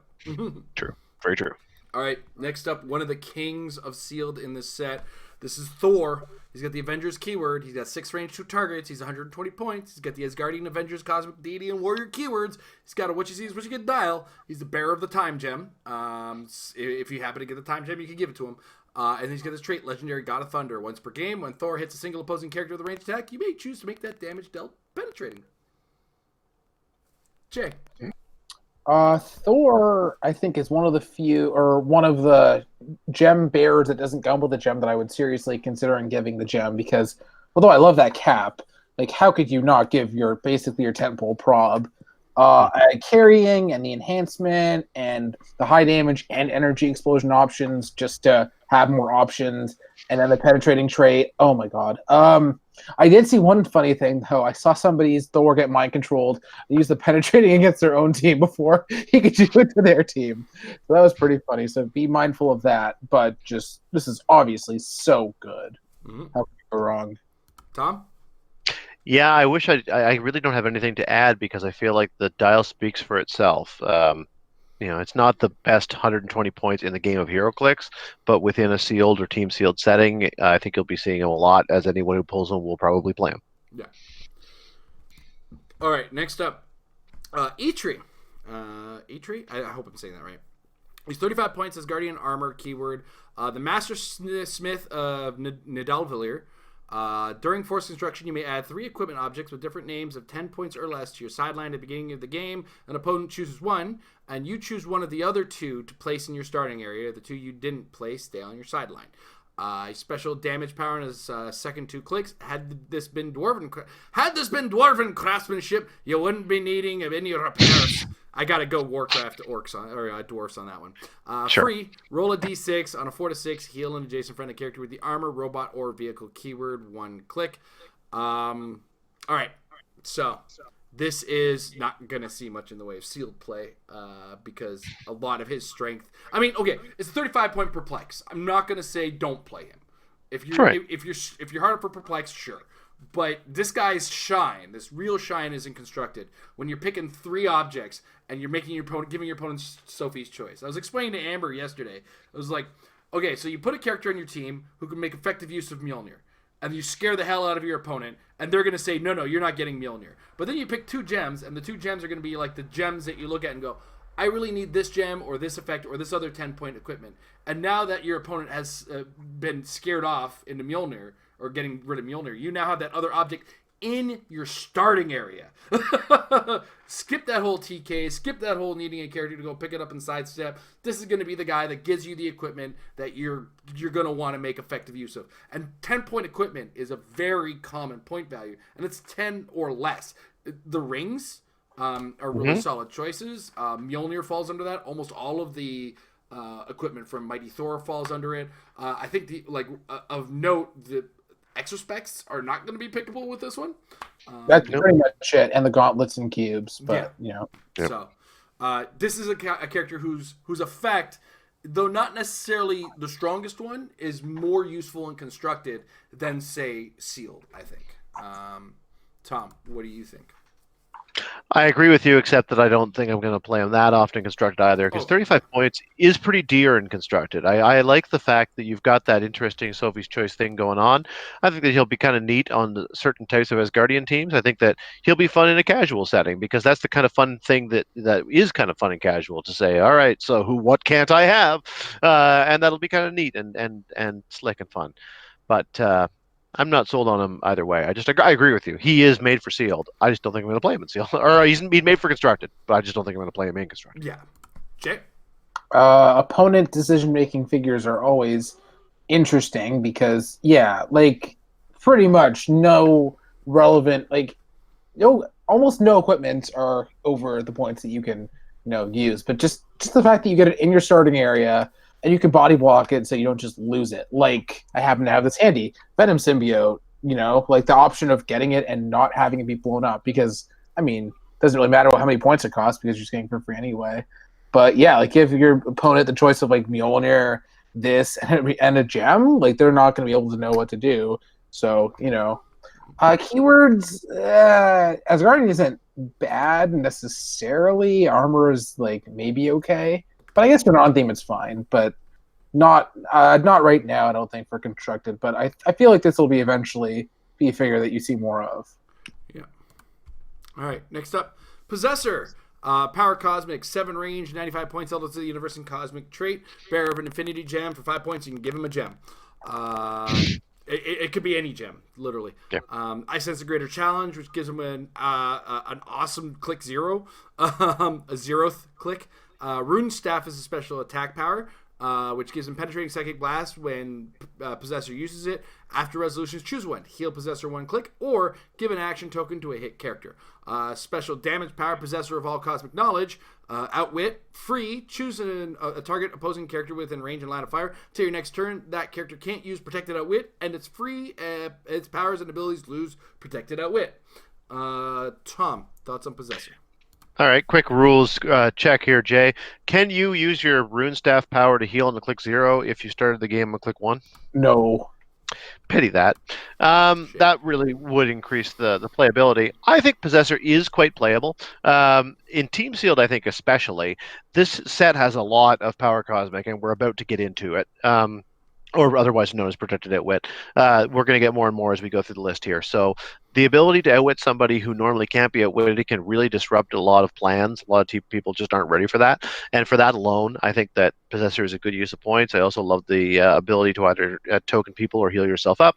I think in a team setting, you're very often going to be able to get to click 0, which is substantially better than click 1. But even without it, I still think it's playable. But it's on the low side. It depends on what else you get. Jay? I think it's already pretty good in sealed, normal sealed, and then in teams. Just the dial length you get with that top click is really obnoxious, I think, for the points. And obviously, all the healing, tokens, running shot, maybe, again, there's just the gem bearers in this set are generally so good you're not going to give them to another figure. But if you somehow feel like that's a better option, sure, why not? And yeah, just the Protected Outwit is just a huge thing in this set. And just having the options of Psychic Blast and then Outwit that gets you any sort of protected, that's just really obnoxious. By every kind of defense ever. Hey, Iron Spider, you're just dead. Or Spider-Man in this set. I played one game against this guy, and the first thing that this guy did was attempt to Psychic Blast one of my characters, and then turned to my Kobik and said, outwit your special damage power. That was a nice Kobik I had for a turn. Hey. As you can imagine, I immediately went after Possessor. You also pulled Kobik, so you Yeah, know. exactly. That was going to happen. That was bound to happen. All right, next up, Proxima Midnight. 6 ranged, 100 points, Black Order, Cabal, Minions of Thanos, Assassin, and Cosmic keywords. Can shoot out of base, Cull Obsidian trait, back again. When Proxima Midnight is KO'd by an opposing character's attack, after resolutions deal damage to that character equal to the last amount of damage dealt to Proxima Midnight. This damage can't be reduced below 1. It's got a special attack power, the Spear Proxima Midnight, penetrating Psychic Blast when she uses it. A hit character gains immobile until your next turn. This is... Who did Possessor? Jay did Possessor, right? I think I did, so I think it's Okay, Jay. it is Jay. You all know you want Tom to go first all the time, but I don't remember. you really don't. I'm old. I'm a little torn on the dial because I like everything that's there, and then I want to say that the dial length is a bit not shallow, but I just feel like easy to deal with. But then again, you can running shot into adjacency and then get the reflexes later. And the fact that the call, it's a decently long dial on its own, and if your opponent knows that and has to deal a lot, they're going to take a lot more back from Cull Obsidian. I also like the idea of the perplex on last click to perplex up your opponent's damage.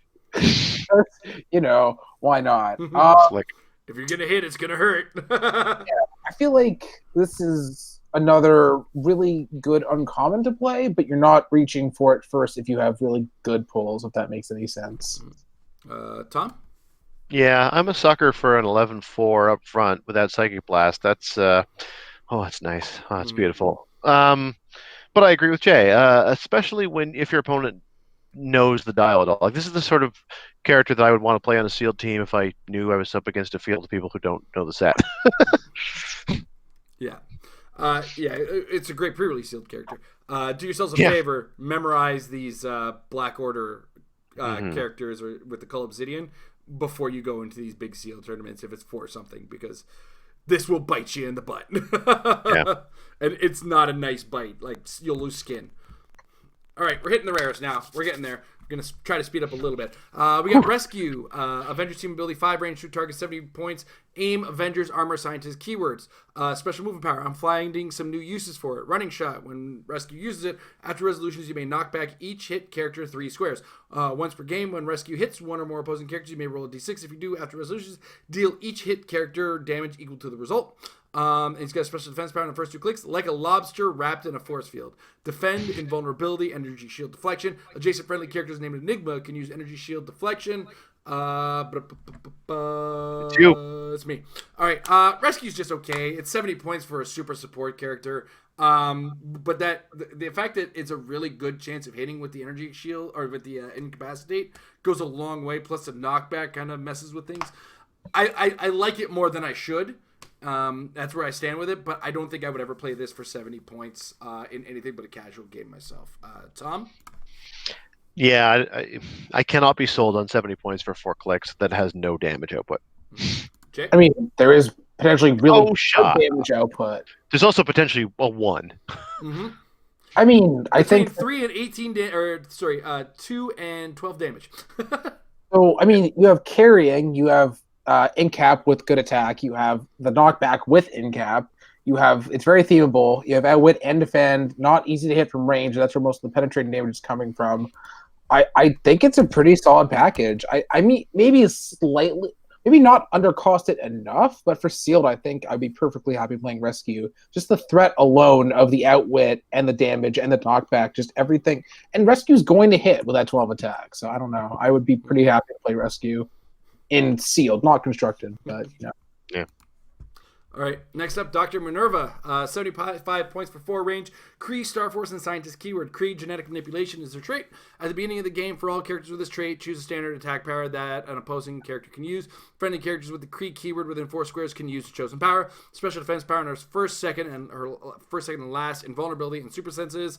This is me. No, this is not me. This is Tom.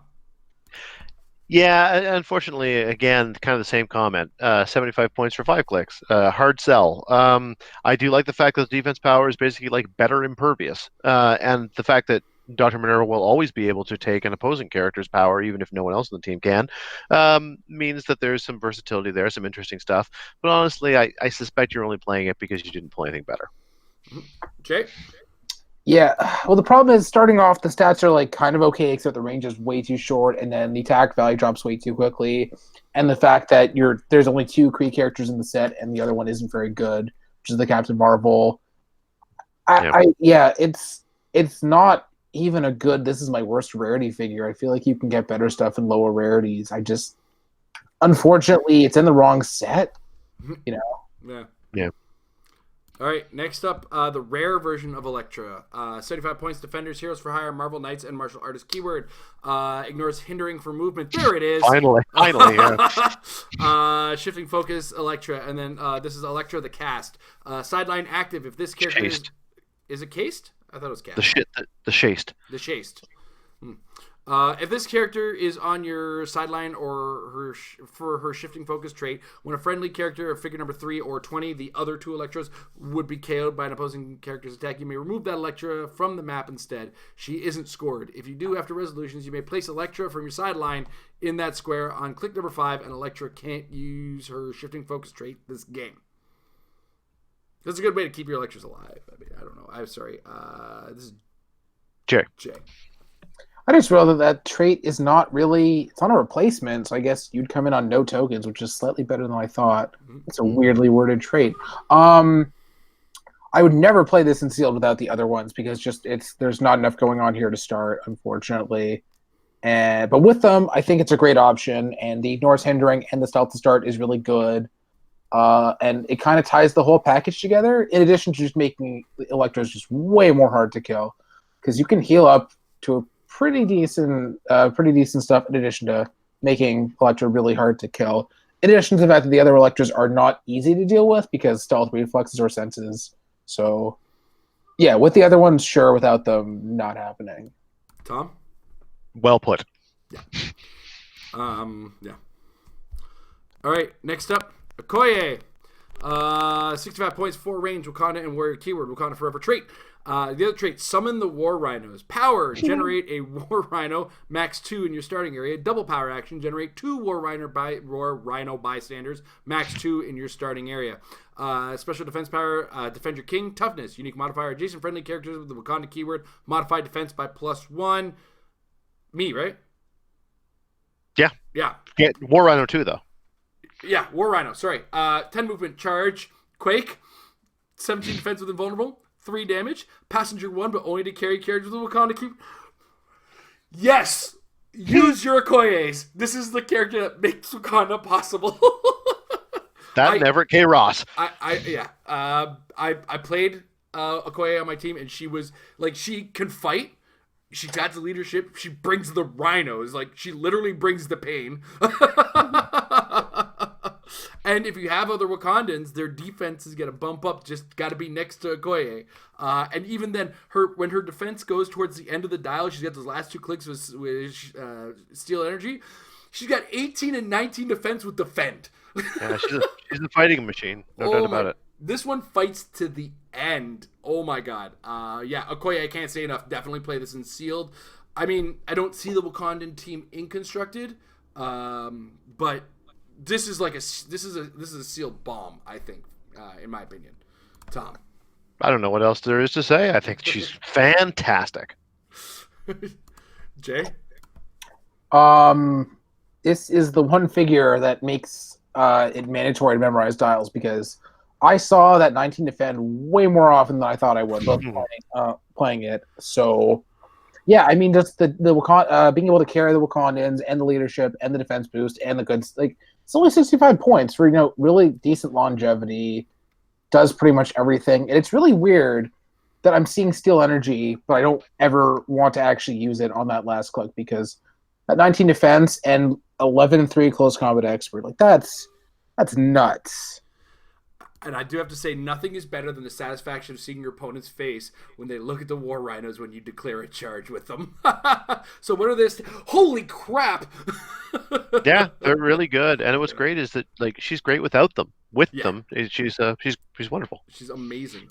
All right. Next up, AIM Blue Squad. Four range, 40 points. AIM Avengers Hydra Politician and Scientist keywords.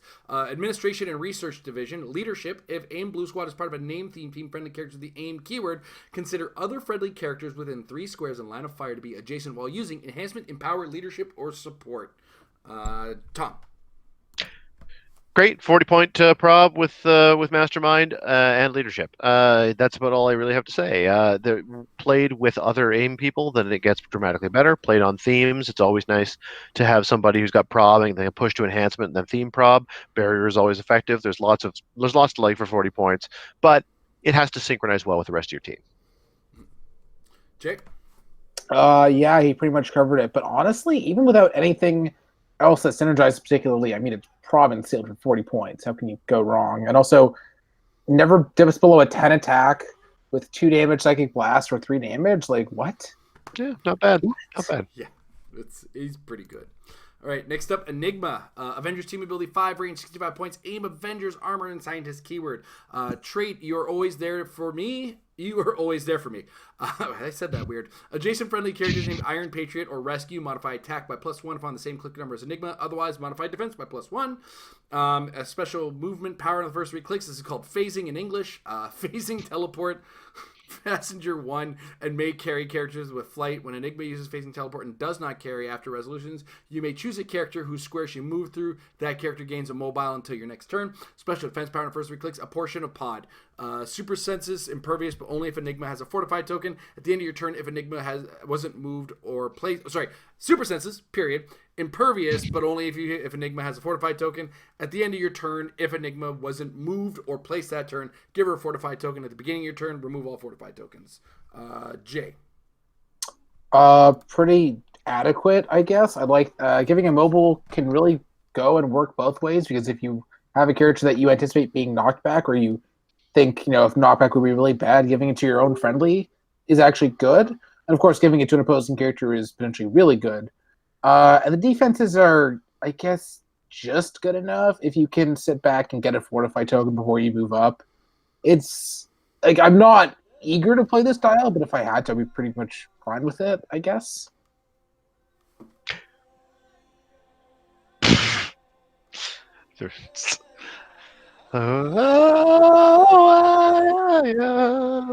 I've been waiting for years to make that joke. Boy. Well, back to the long wait again. Yes. What can I say? It's the return to innocence.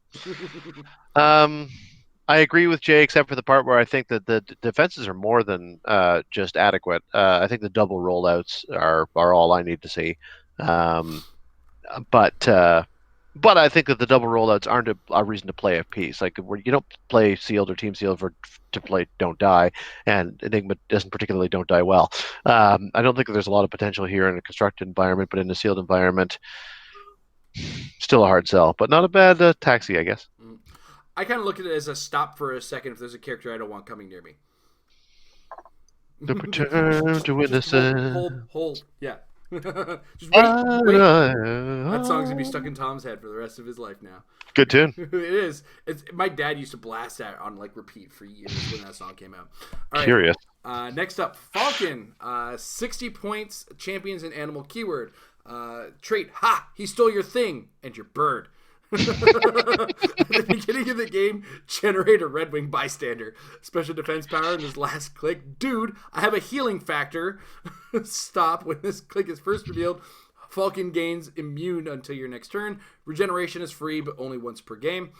Special damage power on the first 4 clicks. Mental link to Sam and Red Wing. Free. Choose a friendly character named Captain America, Falcon, or Red Wing, and the standard power that character can use. Falcon can use a chosen power until your next turn. This is a really... Red Wing has 9 movement with hypersonic, 9 attack with precision strike, 16 defense with super senses. Vampiric Bird is a trait once per game when Red Wing would be KO'd. Instead, it isn't. Protected Pulse Wave. Always by your side. At the beginning of your turn, roll a d6. On a 4 to 6, remove an action token from a friendly character named Falcon or Captain America. Mm-hmm. Wow, they really upped the Pog game. I guess they knew Vulture existed. Like, we can make Pogs as strong as we want now this time. yeah, they'll just die anyway. Exactly. Vulture's gonna kill them, whatever. Yeah, I like this. I played against this Falcon, and he's a nightmare. He's brutal because like you go to kill him, he seems pretty squishy, and you get to that stock like, wait, what do you mean he's immune? What do you mean I can't touch him? No, I want him to die. And then they just regen off, and it's like, oh, come on.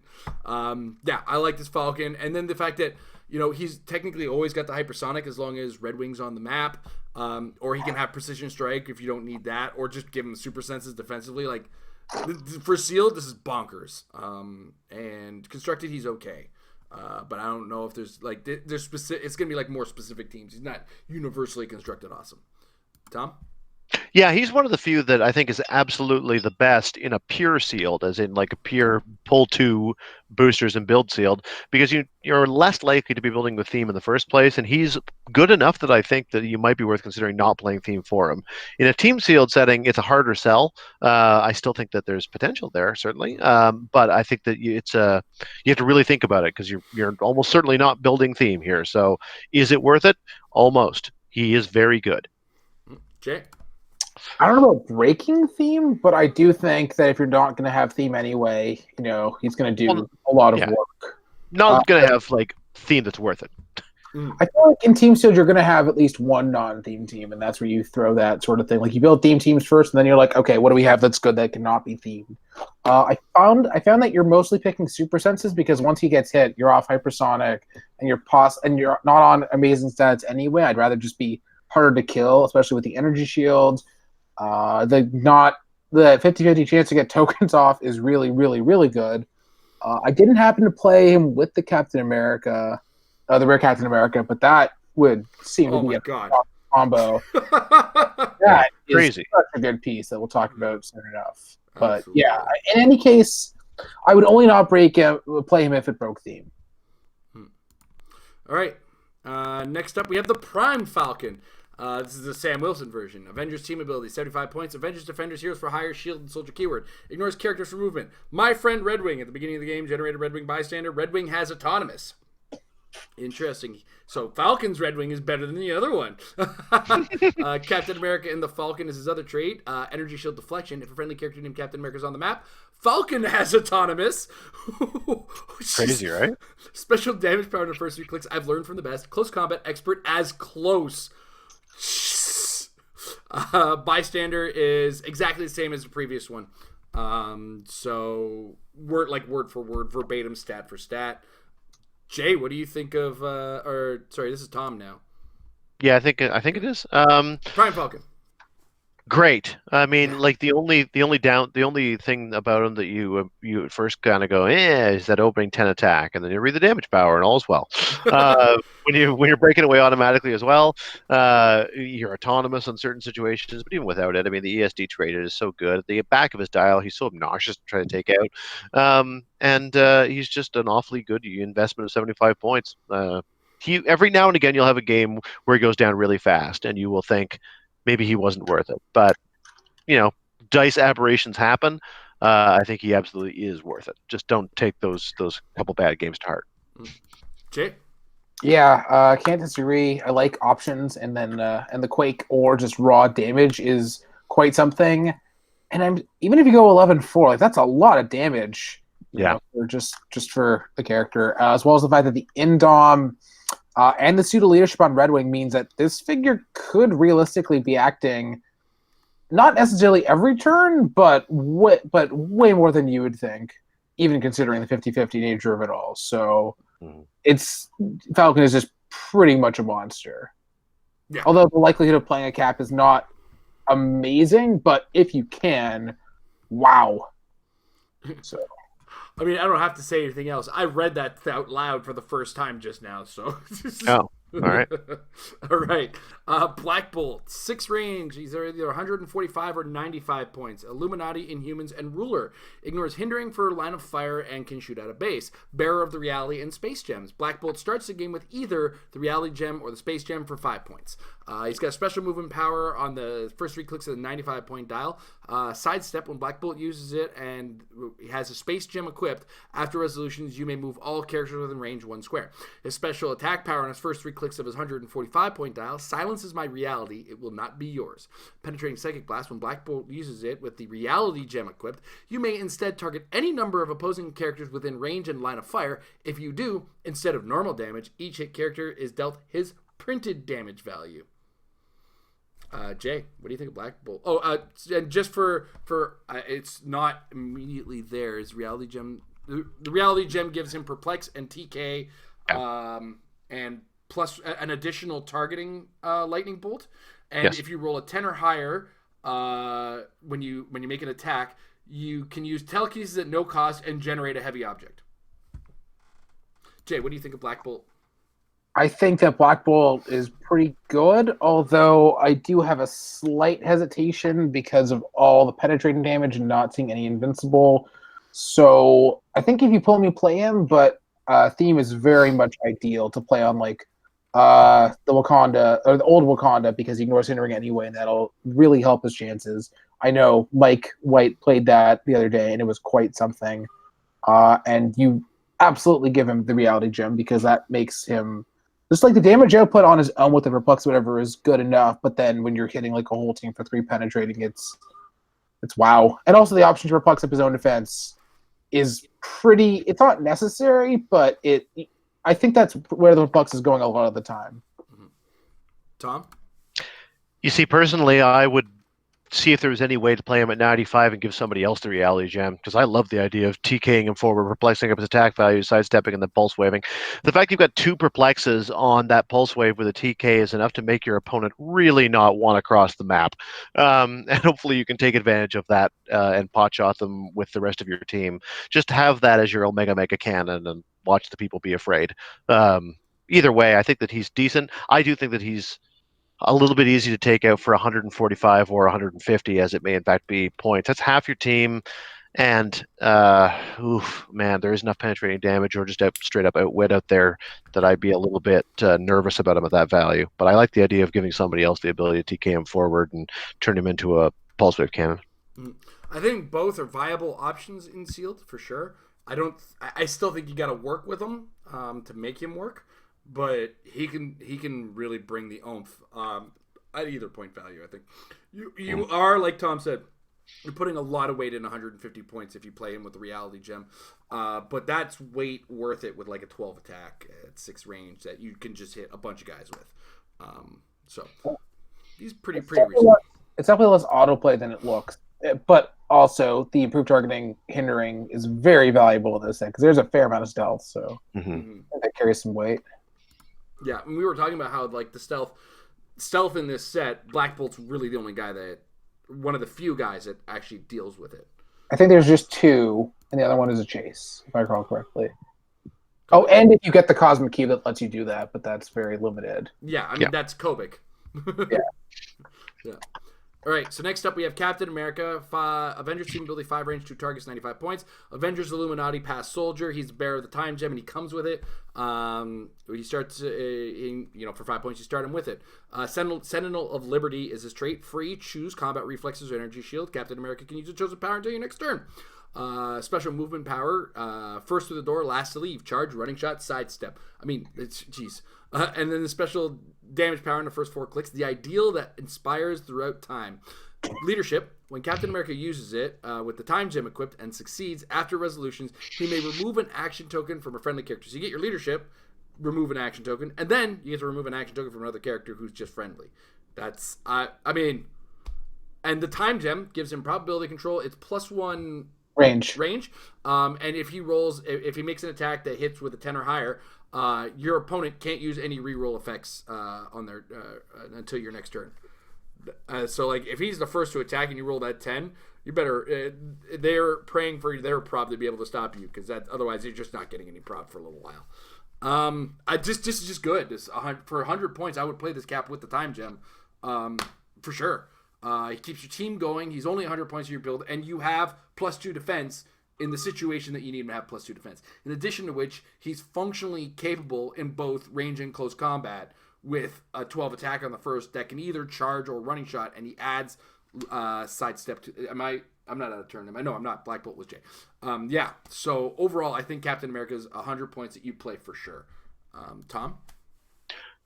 Oh, you're wondering if Captain America is a good piece? Welcome to HeroClix. HeroClix 101. Is this Captain America any good? Yes.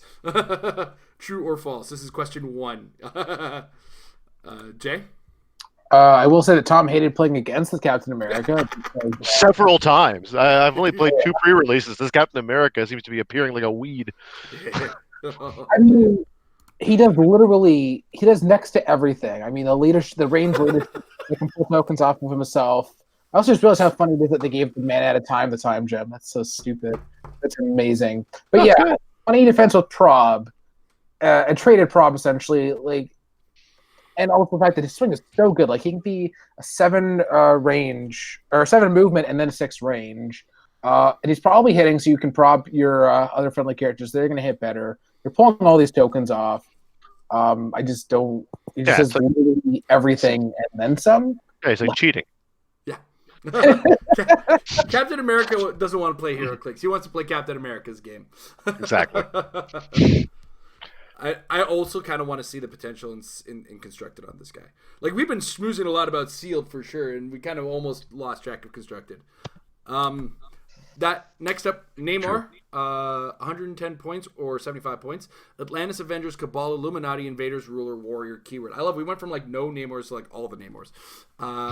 Plus 5 points. You can give him either the Power Gem or the Time Gem. He comes with the Power Gem. Rule as a world, burn straight. And then he's special movement power. You have Anger the Prince of Atlantis. Charge Flurry, but only if he has the Time Gem. And then he's got a special damage power on his last 4 clicks or the 4 clicks with the 75-point dial. My Fury is the Tempest Unleashed. Battle Fury. When Namor attacks with the Power Gem equipped and targets only characters with printed range values of 5 or more, modify his damage +1, and the damage dealt is penetrating. Tom? Speak of the subtleties of Namor. Yeah, no kidding. There is a chance in a team sealed setting that you pull a time gem and want to give it to him. It's hard to know. That's the challenge, right? There's like, talk about an embarrassment of riches. He definitely is pretty awesome with it, but I mean, why are you not on Captain America? I don't know. Maybe you're giving Captain America the power gem. That would be fine too. Amazing. But anyway, no. He honestly, I think most of the time when you see him, you're going to see him for 80 points. And here is a good reason to memorize a dial and just figure out some way of outwitting a defense and deal 4 damage. Because if he's allowed to get in there, then he will be worth his weight in carnage. Other than that, though, he is fairly vulnerable because his dial is fairly short and his defense values aren't fantastic. So he can be swarmed, he can be outwitted, he can be locked down, and if you can outwit his movement and sort of slow down his progress, he's still a 0 range character that is a bit rich for the dial that you're getting. So I do think that he's very good. I don't think that he's fantastic. I don't think he's particularly constructed friendly because of the lowish defenses and the shallow dial. Also want to add, I forgot to mention, what the Power Gem does. +1 damage, and it gives a character equipped with it, Range Combat Expert and Close Combat Expert. Oh, and if they roll a 10 or higher, after actions resolve, deal the character hit 1 penetrating damage. Yeah, it's crazy. Subtle. It's going to take some finesse to use it. Jay, what do you think of Namor and the Power Gem? He's very conflicting because I would not give him the Time Gem if I had the option to play the Time Gem on that cap. I like what the Power Gem does for him for sure, but I don't want to play him on the low dial where he gets the most benefit from it, and I don't want to play him without the flurry. It's just like, right. When I pulled him and Cap at the same time. Funnily enough, I ended up just not playing him at all and giving the gem elsewhere. It just doesn't quite work just the way that the gems happen. Like I also feel like if you're somehow not playing Captain America and you have the Time Gem, I feel like you're just better off giving the prob to a character that just has more survivability. Like I feel like he'll get in, like 1 attack and then he'll get hit pretty quickly, and then you're stuck on a regen click. It's like, okay, do I flurry with good stats or do I regen? And then Namor does not give you good options. He gives you dilemmas. I do want to say I'm more likely to actually put the Power Gem on the table and try to get it with a character with sidestep. It's a good gem and it's beefy. And actually, when we were beef, bring the beef. The WWE is already starting to Yes, leak into me. exactly. Vince McMahon. Oh, he's so much beef in the ring. That said, the next character is actually a character Amber pulled alongside of Namor, and I was looking like, yeah, no, you give the power gem to this guy. And that guy is Spider-Man. This is the Spider-Man in the Spider-Man armor. He's got the Spider-Man team ability, so he's a wild card. 5 range, 145 or 85 points. Avengers per registration, Spider-Man family, Stark Industries, armor, reporter, and scientist keywords. He's got a trait, the 3 Waldos. At the beginning of your turn, you may choose 1. Flurry and Giant Reach. 2. Flurry and Giant Reach 2. Combat reflexes and stealth. Or improved targeting, shoot out of base, and 3 targets. Spider-Man can use the chosen effects until you choose again. His other trait is super senses with protected outwit. And then he's got a special movement power on his first 3 clicks of 145 or his first click at 85. It gives him leap climb. When Spider-Man uses it after resolutions, he may be given a close at no cost. Mm-hmm. Is this me? I wish it was me. I did Captain America. This is Jay. Yes, Jay. I should have asked in advance if you'd let me do the Spider-Man dial. Yeah. So the problem is that I'm a Spider-Man fan and a HeroClix player, so that means I'm not allowed to like any Spider-Man dials, right? Oh, shut up. Like this goddamn dial. This is just spectacular and amazing and all the words. Sensational. Clever. He's web of Style is. It's yeah. I mean, if you're sitting across from him, I don't care how good your SEAL team is. You're not happy to sit across from this guy. This guy is going to make like at least top 2 or at least top 4 of Team Nationals. There's no doubt about it. Like the defenses are. Is there a word beyond stellar? Like a 20 with stealth and double rollouts. That's a good one. So double rollouts, 20 defense and stealth that can't be dealt with, and then you're going to move. If you have Avengers team ability to wild card, you're moving 10, and then you're going to be flirting with Giant Reach 2. So your swing is like half the map, and then even if you don't have the stealth and whatever, like good luck hitting him anyway. Like double rollouts, good reducer, and you're probably on theme, so you're going to have theme probs against your opponent. Like, this is a rare. Like this could be like a chase prime if they ever go that direction, and who knows. I wouldn't play the lower dial just because playing the lower dial precludes playing the higher dial, but it's still not bad. It's just not what you get for the higher points. So Yep. I don't know how to fix Wadabab into this, so go ahead, Tom. Yeah, like the very fact that this guy exists in the rare slot is one of the best reasons to play Possessor if you happen to pull him. Since that is, as far as I know, one of the few ways. Like that's certainly how I dealt with him. The one and only time that I came across him was got rid of those super senses. I also happen to have 2 other outwitters. So yeah, if you can put together a team with 3 outwitters and TK and charge that can attack outside his swing, then yeah, by all means, you can beat him. Yeah, so if your entire team was practically custom designed to face him, then yeah, you could probably take him on. Otherwise, good luck. He's real good. he's a menace. He's a menace. He is a menace. I want photos. Parker, get over here. I got nothing more to add. This guy's just some baseballs. Yeah. All right, next up. Enchantress, Mystics team ability, 7 range, 2 targets, 135 or 90 points. As Guardian, Illuminati, Masters of Evil, Young Avengers, and mystical keywords. Rule is the world burns trait. Beguiling Glamour is the second trait with mind control, shape change, but only if Enchantress has 0 or 1 tokens. So don't push her if you want to use that shape change. Special damage power on clicks 1, 2, and 3 of 135. They're all over the place. They're intermittent. Who am I kidding? Holding her own against the Sorcerer Supreme. Free. Roll a d6. Have the resultant choose that many of the following powers to use until your next turn. Outwit, perplex, and probability control. Jesus. I'm just glad she doesn't have Indomitable because this is a strong character for a lot of reasons, but this is your standard mystical character. Condition, can't really take it. But still, like, invulnerable off the stop with mystics does kind of slow things down for your opponent. and the fact that she's got traded shape change to go with what you have here. I'm probably going to lean more towards the damage in the early dial. Might go for mind control in the mid dial myself.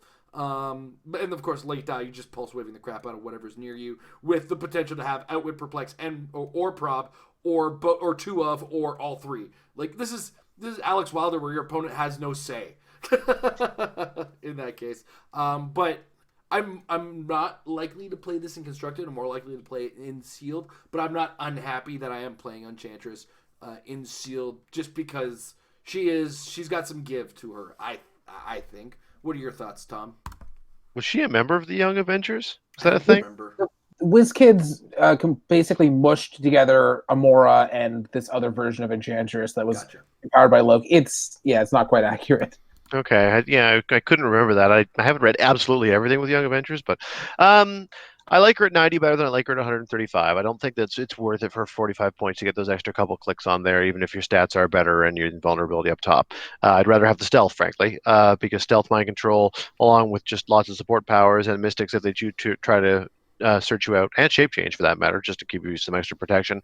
I think it's worth it. I think that she's a bit rich, admittedly, for a support tile of that nature, but maybe if you pull just like a beast of a beat stick who can really use a good support, or conversely, if you're playing, the previous piece, or for that matter, like a swarm team, hard in a sealed setting for that to be themed, but maybe in a constructed setting, she's not a bad backstop for that with everything that she's doing. So I think she's neat, and she can make Winter Soldier become a member of your team. Mm-hmm. All right, Jay? I think she's actually better than she looks upon first glance, because there's a fair amount of leadership in the set. So your opponent's going to either have to just not roll leadership to not give her the opportunity to pull tokens, or they just do, and then she does. And the fact that there's just enough power cosmic in the set that the damage power is just going to be perplex and prob for most of the time, and then you're dealing with a character whose stats are good enough to perplex yourself, and then shape change, because you're never pushing her, at least in the beginning of the dial. So you have basically 19 defense and vulnerability, shape change, and prob a fair amount of the time, or just perplex other characters and then prob them on a clearing turn. The mind control is randomly useful. I don't know. But I think she's really, really good. And then, once she does take a hit, she's pretty sad about it. But there's a decent chance she lands on a 19 with still has prob and stealth, and they're taking mystics, and just the stats really never let up. This is another case of I just would not play the lower dial just because the higher one is better. But I can theoretically see situations where it is better. But I don't know. I just really don't see it happening all the time. But I love this dial. I do have to say, to add on to, I think Tom had mentioned it, like if you have characters that need a little help, this kind of feels like Kobik that isn't a chase to a certain degree. So you're not going to have all the combination of powers, but they're all there to be used. All right. Titania is next. 95 or 70 points. Femizons, Illuminati, Masters of Evil, Brute, keywords. Bearer of the Power Gem. Of course she is. Doesn't come with it, but hey, she's Titania. Rule as the World Burns is her trait. We know that one. And there's special movement power in the last 3 clicks. I'll show you smiling more. I like the reference. Flurry and Plasticity. Those are the last 3 clicks with Battle Fury. Ooh, she's an angry one. That puts it at Tom. Tom, what do you think of Titania? I think she's great. I would play her at 95 over 70 10 times out of 10, because I think it's absolutely worth 25 points for the Invincible up top and the higher damage output. It's a shame she doesn't come with the Power Gem, but even without it, I think that she functions just fine. It should be a hard sell for me for a constructed environment, as she is just a bruiser, but as bruisers go, she's a pretty effective one, so I like her. Jay? Yeah, she's like an okay, I didn't have the best pulls sort of thing, or, you're playing with a ridiculously good player and you hand them the less good stuff sort of figure. I think this is actually a realistic case of give her the Power Gem, maybe, because that damage output with an object and the gem is like, oof. Heavy object rule of 3. Have fun. I'm going to agree with these guys. Next up, the Astronomer. Power Cosmic, 11 range, 75 points. Elders of the Universe Cosmic keywords. Ignores, hindering, and elevated for line of fire. Sure. Bearer of an Infinity Gem, any of them, pick one. I sense a greater challenge trait, so he's got a 0th click. I love saying 0th. And he's got special attack power on either his first 3 or his first 2, depending on the state of the board. Positioning of all cosmic matter. Power. Telekinesis at no cost up to 2 times. When he uses it to place a friendly character with the power cosmic team ability or cosmic keyword after resolutions, modify that character's defense by +1 until your next turn. Astronomer cannot target the same character more than once this action. Jay, thoughts on the Astronomer? It's really funny. We keep on talking about the power gem, but it's fun. Here's where the power gem goes. It makes me really happy that the power gem bearer is like, it's, so you're going to have 11 with prob, 4 damage. So you're just probably like going combat expert 12-5 all day long. Mm-hmm. Like, what? It's so funny to me, the fact that he has phasing, but it's probably just better to just have him TK himself, get the +1 defense on top of that with prob, and then have the option to TK somebody else beforehand. And of course, just all the improved targeting, and it's pretty wow. And I guess it's worth mentioning now that if your opponent has a gem bearer trait, that will trigger before the challenger trait. The challenge trait happens because that's the beginning of the game. You place them on the map, and then this guy checks out after everything's on the board, basically. But yeah, this guy's stellar to go as as I can. Space puns, Tom. Yeah, I agree. He's out of this world. Yeah, he's a real star. All right, next up, Gardner. Bearer of the Time Gem. Gardner starts the game with the Time Gem equipped. I sense a greater challenge. Watch my garden grow! At the beginning of the turn, you may generate a hindering terrain marker in a square within range, which is 6. My plans have a calming effect, or the opposite, if I desire. Smoke cloud, free. Make a close attack targeting an opposing character occupying a hindering terrain marker generated by Gardner regardless of adjacency. If you hit, choose that a hit character either can use or can't use Battle Fury until your next turn. I like that a lot, actually, because of how Battle Fury, it can go both ways depending on how you want it to go. For 45 points without the Time Gem, I'm okay with this. For 50 with the Time Gem, I'm also okay with this character. Though in sealed, I'm letting Cap keep it. But I just this is kind of a character I think works. This just works. It's got power cosmic. I don't know what to say other than I like her. Him? Gardner, or him or her? Him. It's a him. It's him. Sorry. Very, very glorious beard. Over time. Because Yeah. Like, sometimes the characters themselves change. It's comic books, man. Give me a break. Tom. This is my girlfriend's favorite character in comics, only because he's a gardener. I think that he's fantastic, honestly, and I think that he has a bit of a chance in Constructed. I mean, I don't know if he's absolutely your best use for the Time Gem, but I really love the fact that he can just create hindering that stays forever, and then he can add Smoke Cloud, and it's the free ability to make attacks against people who are in his hindering. It's going to become difficult to ignore at a certain point. So it's really quite neat. I think that he's very cool. Jay. I think he's a bit niche in Seal just because you're not giving him the Time Gem, and the stats are just kind of only okay offensively. I feel like I would only play him if I just somehow needed the hindering. Like if I'm playing stealth characters and I can't rely on map, and maybe my opponent picks something like a mock time. I'm not saying he's bad. I just don't know if you're necessarily always using him. I just think he's got a lot of board control. I like the fact that he can, if you play a fairly restrictive map already and then start laying hindering all over the place, it's not only just the shooting part, it's just it helps protect your own team, and it might help slow down your opponent under the right circumstances. We'll see, but I think that also requires you playing a range team at the same time, so I feel like that is... I'm not saying you don't play him. I just feel like playing him is pretty pull dependent. Mm-hmm. All right, next up we have the Trader. Basically the guy who just showed up, bought a bunch of clicks and wants to trade hero clicks, right? We know this guy. He's got the power Cosmic, 6 range, 45 points, Elders of the Universe, and Cosmic keywords. He's the bearer of an Infinity Gem. Pick one. I'd pick Space for obvious reasons we'll talk about in a second.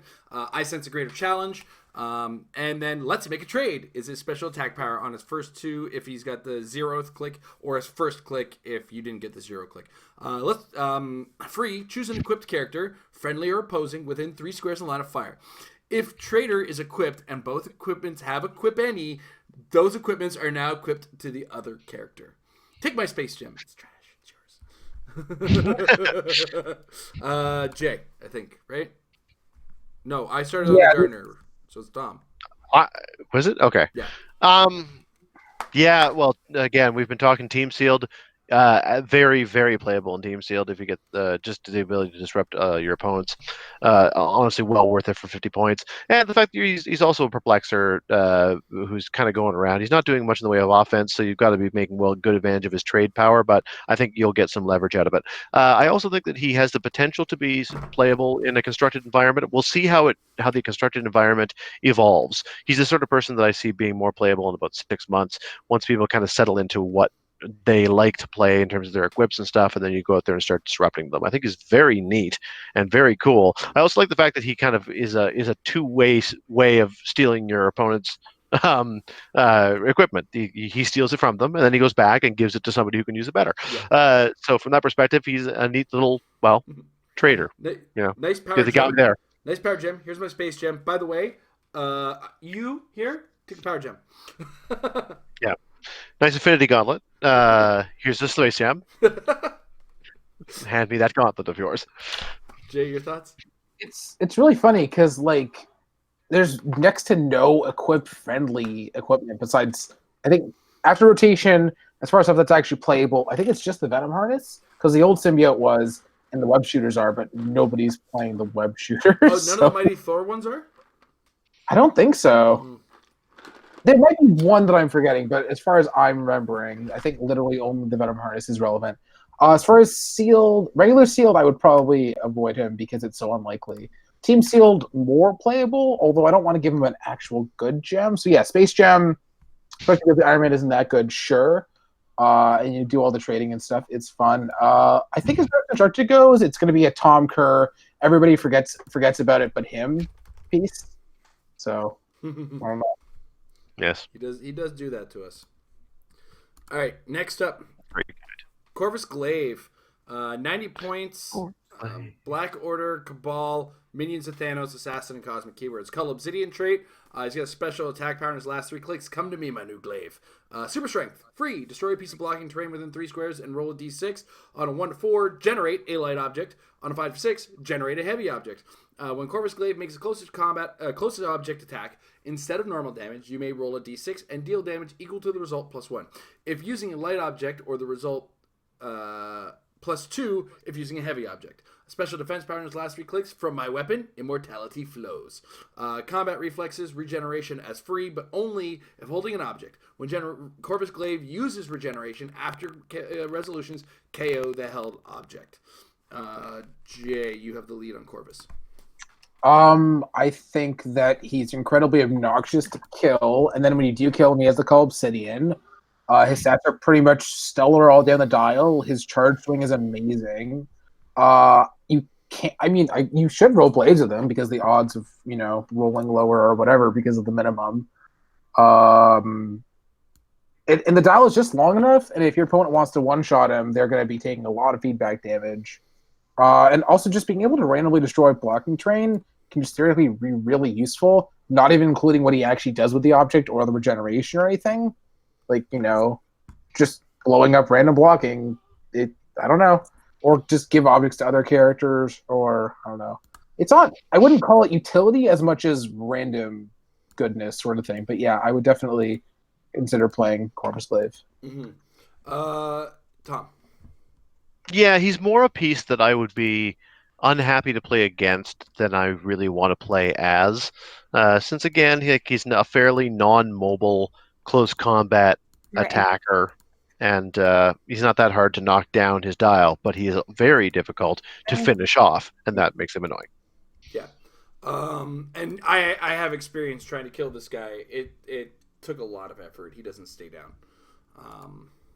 I got lucky. He was the last thing I killed. Right.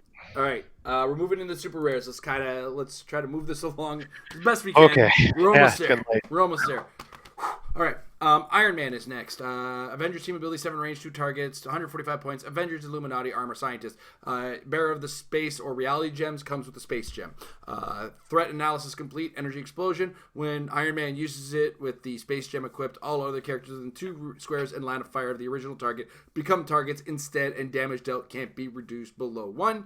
Special defense power in the last 3 clicks. I seriously do not know how you fell for that. Toughness. When Iron Man would be targeted by a range attack, if he has reality gem equipped, roll a d6 on a 5 or 6. You may instead choose another character, friendly or opposing, within range and line of fire of the attacker, and they become the target of the attack, even if they would otherwise be an illegal attack. The space gem gives +1 movement, phasing, teleport, and passenger 2. If they roll a 10 or higher with an attack, you can move the character who was hit up to 8 squares away from where they are. Place them 8 squares from where they are. Iron Man is just like sealed meat, I think. There's a lot of penetrating damage in the set. He's not a guaranteed definite use. His gem, I mean, it's kind of okay.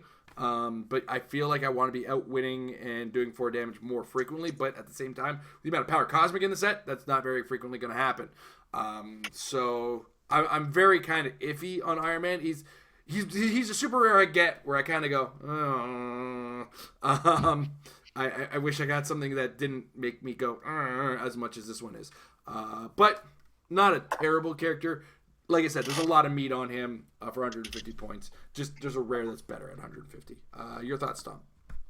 Yeah, I feel like we've come a long way from the very first piece in the set, which was an underwhelming Iron Man, to get to the very first super rare, which is an underwhelming Iron Man. I mean, he's not unplayable. It's not like he's useless. I wish he had ways of healing himself.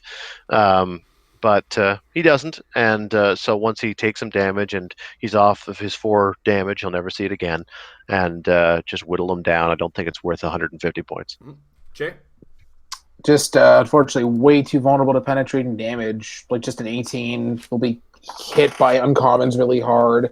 I think it's good to pull him for the space gem because, I don't know, giving it to a wielder is really good. It's just, like, and even if I was going to play him, I don't know that I want to play it on him, really. Like, I just would just be happier to have it and have access to it. Like, I think you can make a decent theme team with him and whatever, but it's not spectacular. I don't know. I feel like he's pretty passable as far as just playing him in sealed. All right. So next up, Doctor Strange, Avengers and Mystics team ability, 115 points, 8 range, 2 targets. Avengers, Defenders, Illuminati, mystical keywords. Ignores hindering for line of fire. This is a lot more than I thought.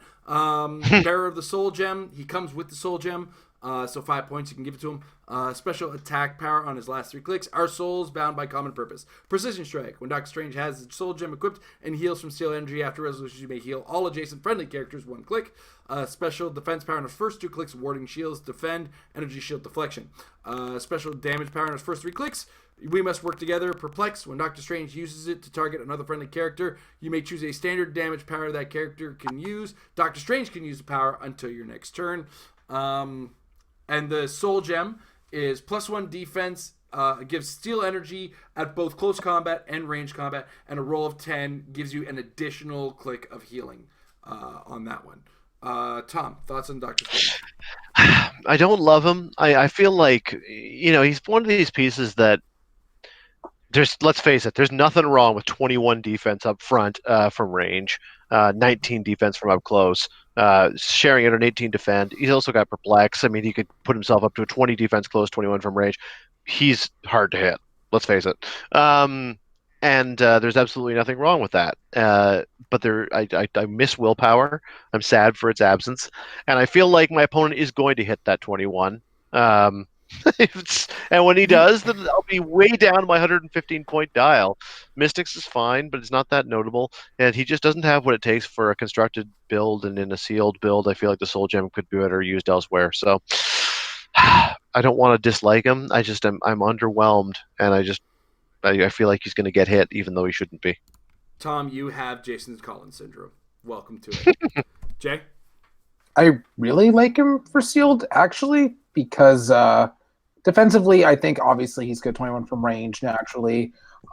There's that common Ant-Man who has the traded shape change, so you should be able to like perplex him up and then just get shape change back in return. Although I guess it is fair to say that means you're not getting an 11 attack out of him, which is a little unfortunate. But the improved targeting hindering is pretty good. Very themable. Mystics is good. And then no willpower almost doesn't matter because of the steel energy. And it's funny because you can't even not know rules your way out of it because pushing is immediately. So you can't even forget to order of active effects it because you have to push first. So Right. you're going to push and then heal back. So that's fine. And range steel energy is obviously good on him because he wants to be at range. He's obviously not the, oh my god, I really want to play this so awesome super rare, but I think he's still pretty serviceable. I would play him, but I'd be definitely fearful of him getting hit. Yeah. All right, next up, his prime, Baron Mordo. Mystic team ability, 6 range, 2 targets, 100 points, offenders, and mystical keywords. Add to Doctor Strange's, my collection, is his first trait. When an equipped character attacks Baron Mordo and the attack misses him, after resolutions, either equip that equipment to Baron Mordo or KO it. Cool. His second trait, subtle spellcasting. Once per turn, when an opposing character within range uses probability control, after they reroll, you may choose to reroll that roll. Special attack power on the first 4 clicks, sleep as one who is dead. Precision strike, closer range, half damage, make a close range attack, hit characters are given an action token. Jay, thoughts on the Prime Baron Mordo? I like the fact that we have an anti-equipment character in the set that is full of equipment. Stats are good. All the rerolling he has is good. His defenses are, I think, just good enough considering the rerolls and stuff. And once he gets to that second half of it, it's going to be really annoying to hit with the Mastermind and Shape Change and Plasticity. Not impossible, but just annoying enough. As always, I like options, and the pseudo incapacitate but with damage is pretty cool. So, also the fact that I like, just having precision strike is good because there's enough super senses. So I think that's just a nice thing to have, and dual targets in case you don't want to use precision strike. So I think he does just enough and has just enough options to make it worth it. All right, and Tom? Yeah, I think he's dramatically better than Doctor Strange. Like at 100 points, I like the fact that you've got a deep enough dial, a high enough. Here, again, the defense is no better, but I do like the fact that the offense is so much better. At a printed 4 with the probability control, the ability to make your opponents reroll, couple that with the precision strike, as Jay already talked about, and depending upon what you want to do, maybe you don't want to do full damage, but if you do, then he certainly hits pretty hard, and he's anti-equipment. Lots to like. Lots to like. Are you saying that the Mortal that's pretending to be Doctor Strange is better than the real one? Yes, indeed. That's very funny. Until he takes some damage, and then he's feeling blue. All right, next up, Loki. He's got the Mystic team ability, 8 range, 2 targets, 170 or 125 points. He is Asgardian, Cabal, Deity, and mystical keywords, +5 or +15 to give him either a gem or an Infinity Gauntlet, as that's called the Bearer of the Infinity Sword.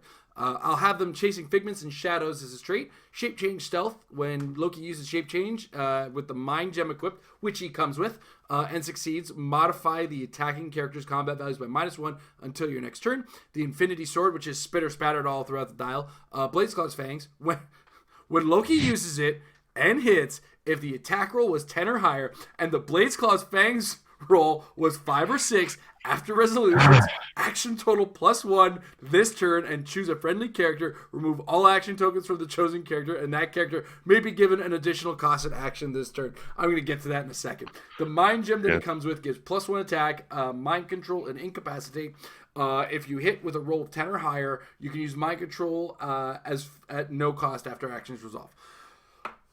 The Infinity Sword is going to happen at some point. You're going to smile about it because literally the moon turned red in the midst exactly. of the day.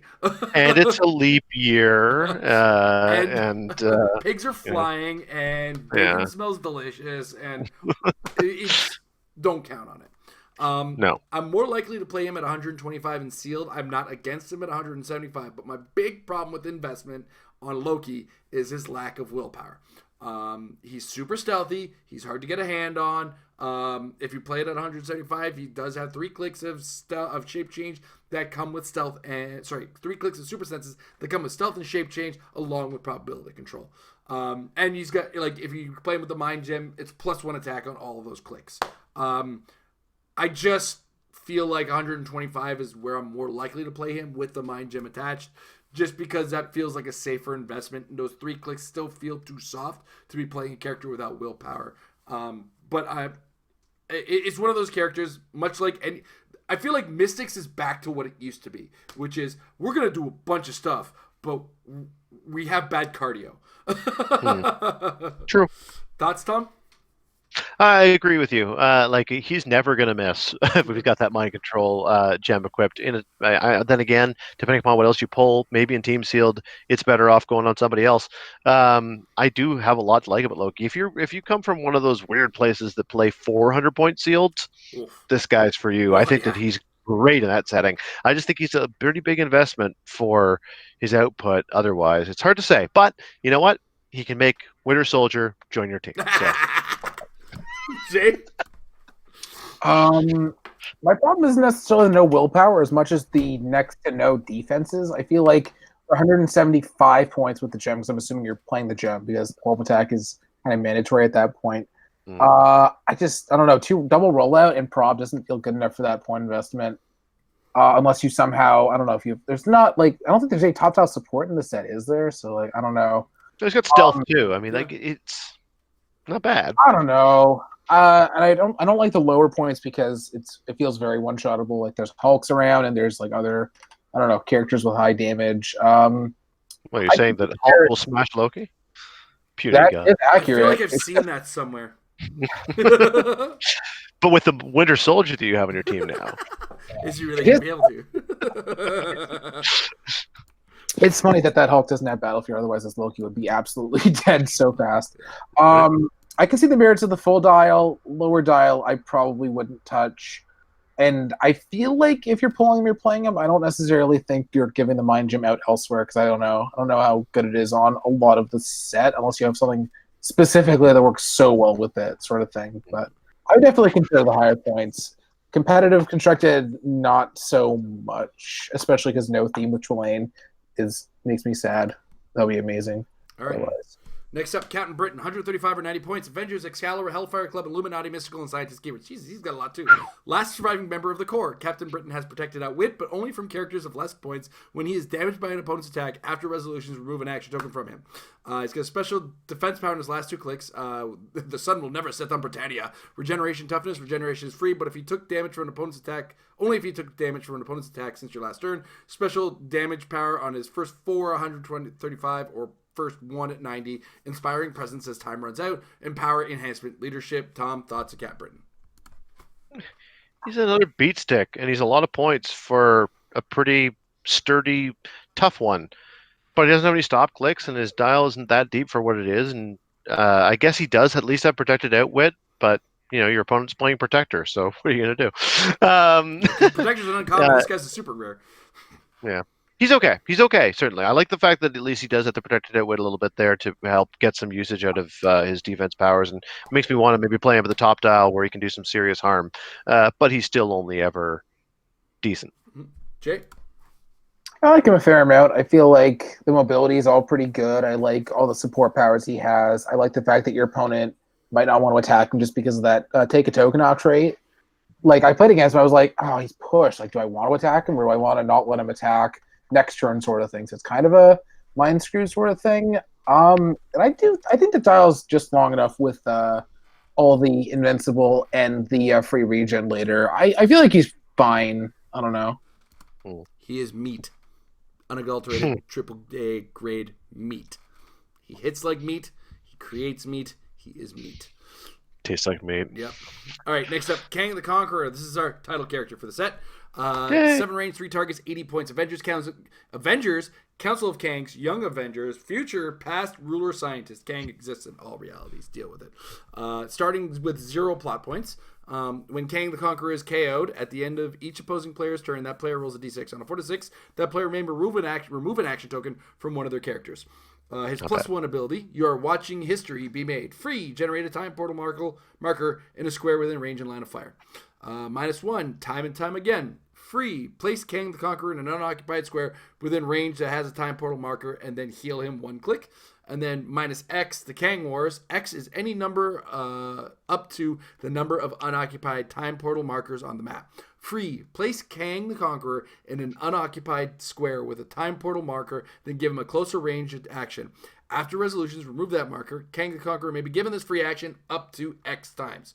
So the idea is you put time markers out there, and then eventually he's going to go whoop, whoop, whoop, whoop, whoop, whoop. Do you want to address the issue with this, Jay? The missing at no cost part. Correct. I'm sure that'll be fixed before teams. So. I hope so. In case anyone's wondering what we're talking about, free, place him in an occupied square, and then he can do closer range. But it doesn't say he can do closer range at no cost. And so all that really means is that once he can go for free and then make an attack right now, but until that gets errated to what we're all kind of assuming it's supposed to be, he can technically only make 1 attack with that effect, which makes it obviously useless and pretty much clearly not what they had in mind. Mm-hmm. Although doesn't this kind of fall under that a similar kind of thing we ran into with what's his name, Robot Guy? Robot Guy? The guy with the Sentinels. They made a robot. Justin Safert? Safert, yeah. Okay. Because his didn't come with the at no cost or free. It was just move that character and then attack. I just feel like the wording is very similar in that vein. Anyway, the intended design is clearly to zip, zip, zip and attack a bunch of times. That seems to be the case. Yeah. So I'm sure that'll be fixed. But this is now Jay. He's kind of weird to me because there's a lot going on and he's pretty good offensively, but his swing isn't bad, but I just don't get why that's a 3-movement running shot. In close, he's definitely going to get hit. Have you seen him? He's sitting. Yeah. He's got to get out of the chair. He's got to go. Just a second, I'm going to shoot. I swear. Just, I'm sitting back down. 1 KO is pretty bad, but I feel like he should do more than his points worth in damage and just probbing and the support powers and all that. And all the healing, too, is notable. So, I think he's pretty good, although I would be hesitant about being too aggressive with him, I guess, is my overall sum of him. Tom? The thing that I love about him is that you get it a lot for 80 points. I mean, for the cost, I think he's absolutely going to get his points worth. This is one that I would like to try to find a way to work with in Constructed. It's title characters are often interesting in that way, and if you've got some way of trying to heal him back up so that he can start to lay out time portals in the early goings without having to move out and support him back up against the damage that he's taking, then you're forcing your opponent's hand, and if they fix the Kang Wars trait, then he can turn it into a shooting gallery if they do start to cross the map. Even in a sealed or a team sealed constructed, though, I do think that there's a lot of possibility. There's a bunch of keywords to build around there, and with that much dial depth and that much potential damage output for the points, I just think that there's nothing really wrong with it. Great mobility, healing potential, lots to like. My favorite part about this, and I'm going to go schmooze on game design for a brief second, I do like that every part of this builds towards that big end, where it's like, let's make more time portals, and then the other thing is like, I'm going to go to that time portal over there, which possibly extends your range on more time portals, or gets you into a safe position where you don't want to be anymore. And I feel like all of that kind of melts together is awesome. So, all right, next up, Rune. Cosmic deity monster keywords, 85 points. Bearer of the Infinity Gauntlet. Rune starts the game with any 1 Infinity Gem equipped. If he paid, I guess it's a 5 or 15 points. Yeah. You shouldn't mention it there. If he paid 15, he can start with the Gauntlet. Okay, sorry, that didn't have points on it. I panicked. Cosmic Vampire. Rune starts the game on click number 4. Steal energy. When Rune uses it, he may heal past the starting line. And if a hit opposing character was 100 points or more, or has a power cosmic team ability, once per turn he heals an additional click. So he really sucks down those cosmic energies. His special damage power on his first 3 clicks, his first 3 starting clicks, Star Stones, shape change once per attack. He may re-roll his shape change result of 2 to 4. This is a neato vampire dial. It's a vampire dial. I'm nonplussed by these things. I'm never super excited for them. But this is an 85.1, which is probably reduced cost courtesy of the super rare level of them. It could work pretty fantastically in this format because of how the Power Cosmic dudes or it's Power Cosmic 100 points more. Or 100 points or more. Like all of that kind of exists in this set. So I'm more excited for him than most, but I'm still at that point where it's like I'm just gonna use him as sealed, maybe get him past that starting line. I mean, it's a very likelihood that you could hit that shape change because you get a second chance at it. But at the same time, it's like I'm not going to sing the praises of a vampire character. They're such a nightmare to have to work with. Tom? I kind of agree with you. I mean, for the most part, what I like about him is the fact that he's very much a target for your opponent. Your opponent is not going to want to let him live, and since you know that's what your opponent is thinking, then hopefully you can take advantage of that opportunity to try to get the rest of your team to take advantage of their overextension to try to deal with the guy. That's kind of what I'm thinking of. If you do get to heal and use his vampire ability to become Super Rune, then by all means, that's gravy. But I think even if you don't, there's still lots of effectiveness there. All right. Jay? I think he's so cheap for the potential you can get, and even then, like if they don't have that wit to deal with that shape change, that's gonna be really obnoxious because it's not even once per turn; it's once per attack. That's pretty annoying to me. And like, if he only heals once, it's kind of meh. But you should be able to pick your targets, and he is cheap enough that you should be able to body block or otherwise make your opponent unable to deal with them. Like no matter what happens, you're getting your points for that if it's one way or the other. Basically, what Tom said. So. All right, next up, the Hood. Parker Robbins, Mystics, 6 range, 2 targets, 95 points, Cabal, Illuminati, Magia, and mystical keywords. You can get a gem or an Infinity Gauntlet to start. Power of the palm of my hands, free. If the Hood is equipped with an Infinity Gem, remove it from the game without scoring it, then equip him with a different Infinity Gem from outside the game. Rules the world burn straight, and then special movement on his first and last click. Phasing teleport. When the Hood is equipped with a listed Infinity Gem, he can use the following effects. Space, he gets passenger 4, but only to carry characters that share a keyword with him. Power, when the Hood moves once per turn after resolution, team may make an attack. And with the reality gem, stealth, if the Hood or an adjacent character occupy a clear square, lines of fire drawn to them are hindered. If he's equipped with the Infinity Gauntlet, he can use all of those effects. Tom, the Hood.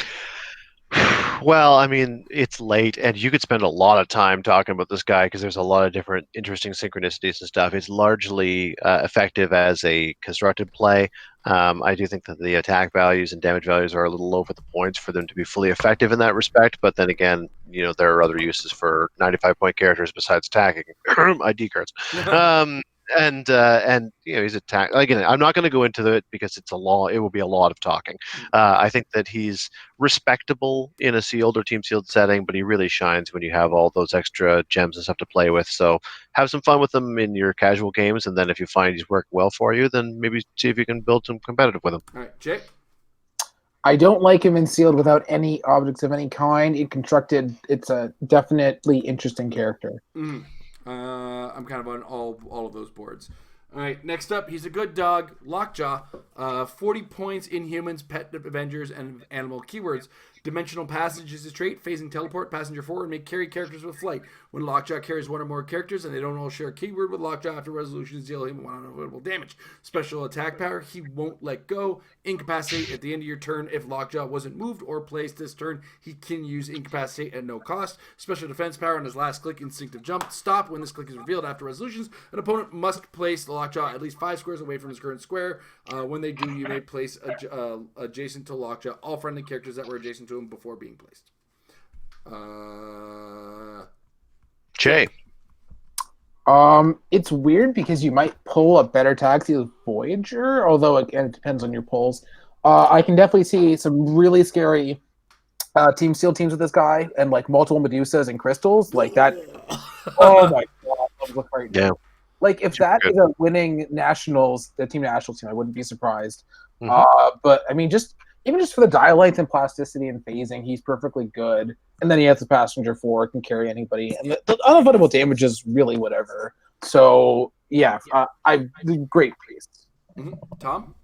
Yeah, what's funny is that even if you do pull another like team taxi, I would still have Lockjaw on my team. I just wouldn't have him taxiing as his primary job. I just love his nice deep dial with tie up, roll out, incapacitate, and free incapacitate situationally. That plus the stop click is enough for me, even if he's not taxiing, and if he is, so much the better. He's a 40-point guy who can phase right in your face, has plasticity, so you can stick around for a little bit, and while he's waiting around, he'll incapacitate you.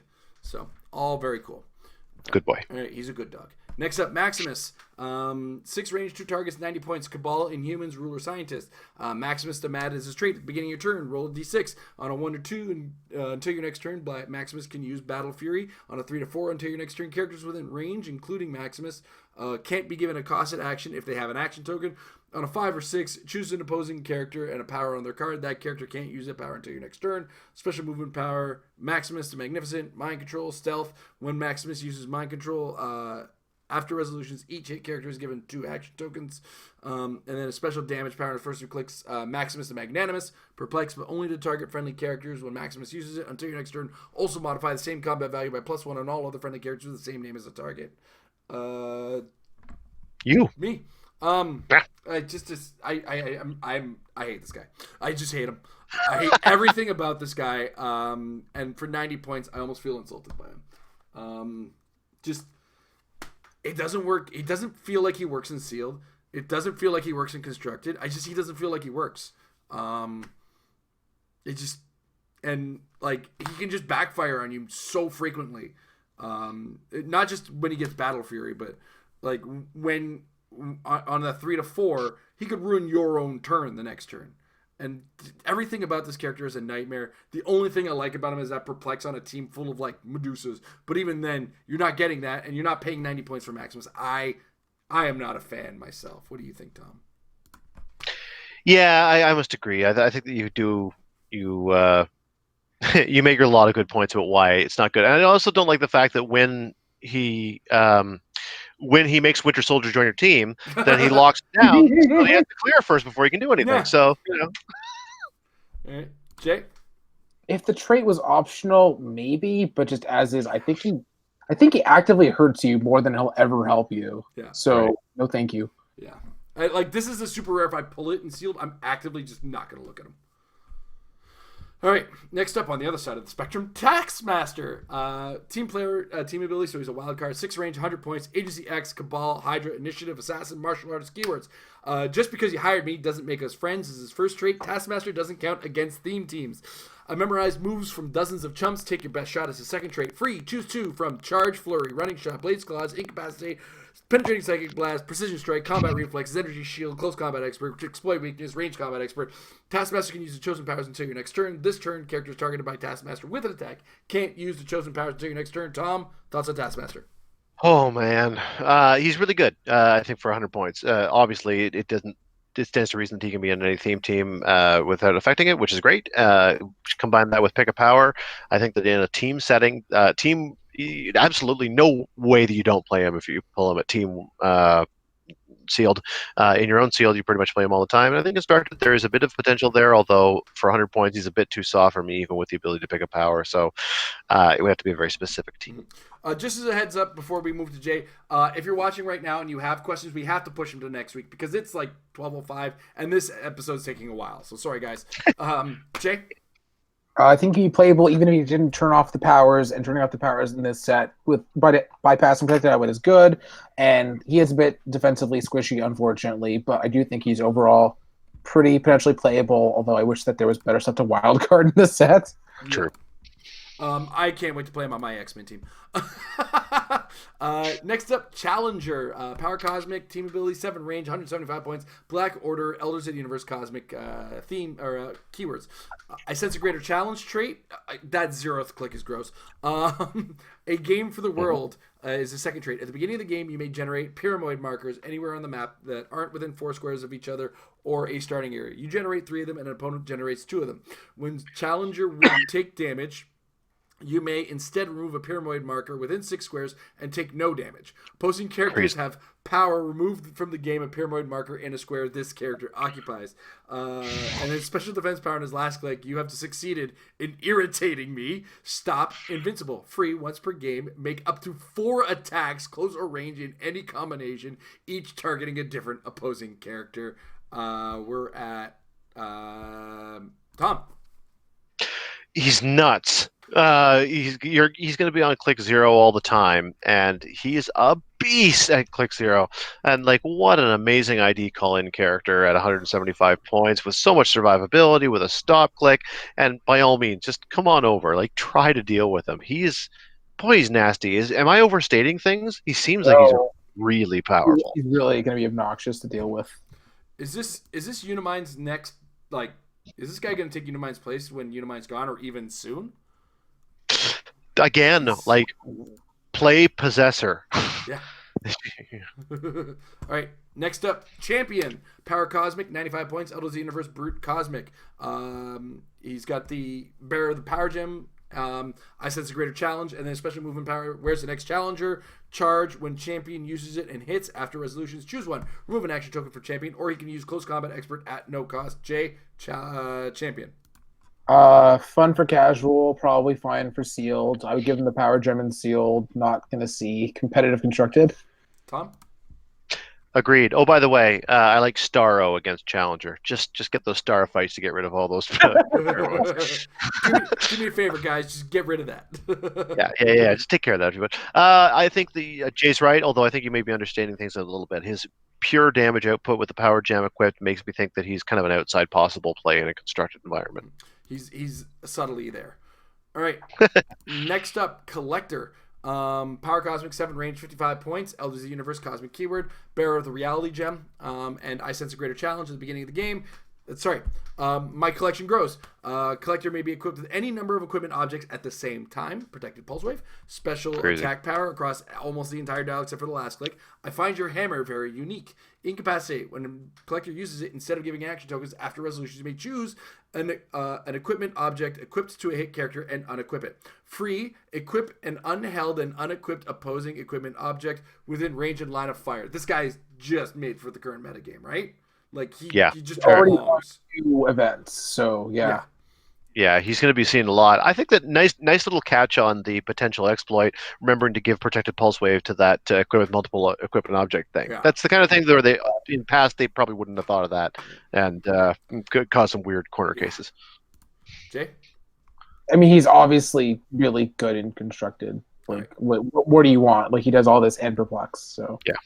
All right, Grandmaster, 7 range, 85 points, Elders of the Universe, Lethal Legion, Cosmic, Bearer of the Mind Gem trait, I sense a greater challenge trait, and then special movement power, wagering on a contest of champions, you say. Sidestep, once per turn, when an opposing character within range and line of fire attacks before the attack roll, you may guess whether or not the attack will hit at least one target. If you do, the attack roll can't be re-rolled.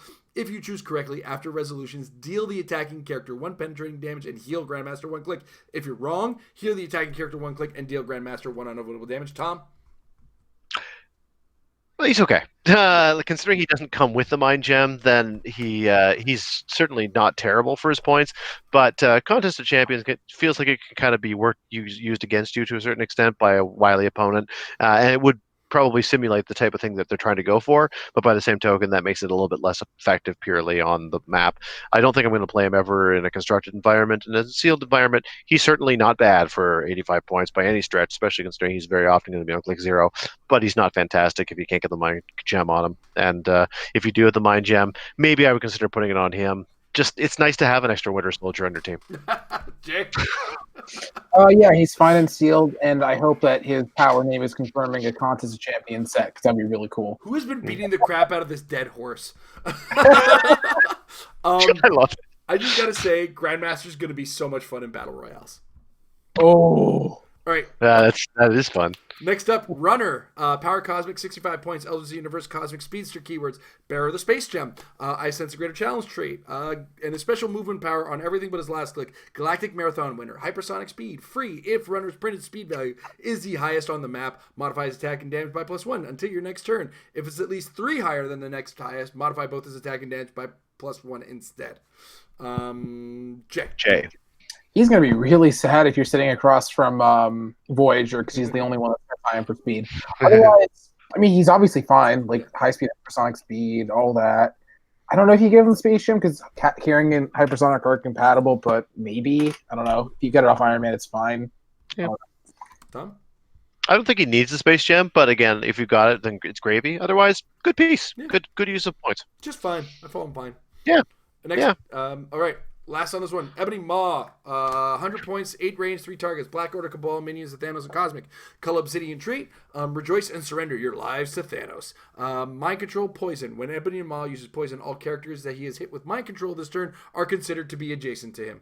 And then he's got Perfect Telekinesis in the first 3 clicks. Telekinesis. When Ebony Mob uses it to make an object attack, modify his attack by +2 and increase the damage dealt by +1. Special damage power. Your powers are inconsequential compared to mine. Outwit Perplex. When Ebony Maw uses either to target an opposing character once per turn after resolutions, you and your opponent each roll d6. If your result is higher, Ebony Maw target the same character with the same power and additional time this turn. Okay, so if he uses Outwit Perplex on an opposing character, roll d6. Each you roll d6. If yours is higher, you can use Outwit or Perplex again. I lost track of the Outwit and Perplex in there. This is a weird 100 points because you got to have a really good team in sealed to make this work, and you got to have a really good team in general, I think, to make this work. So he's a very like soft 100 points. That's, I mean, kind of sits at Kobik level, which I'll be talking about, or we'll be talking about in a bit. Tom?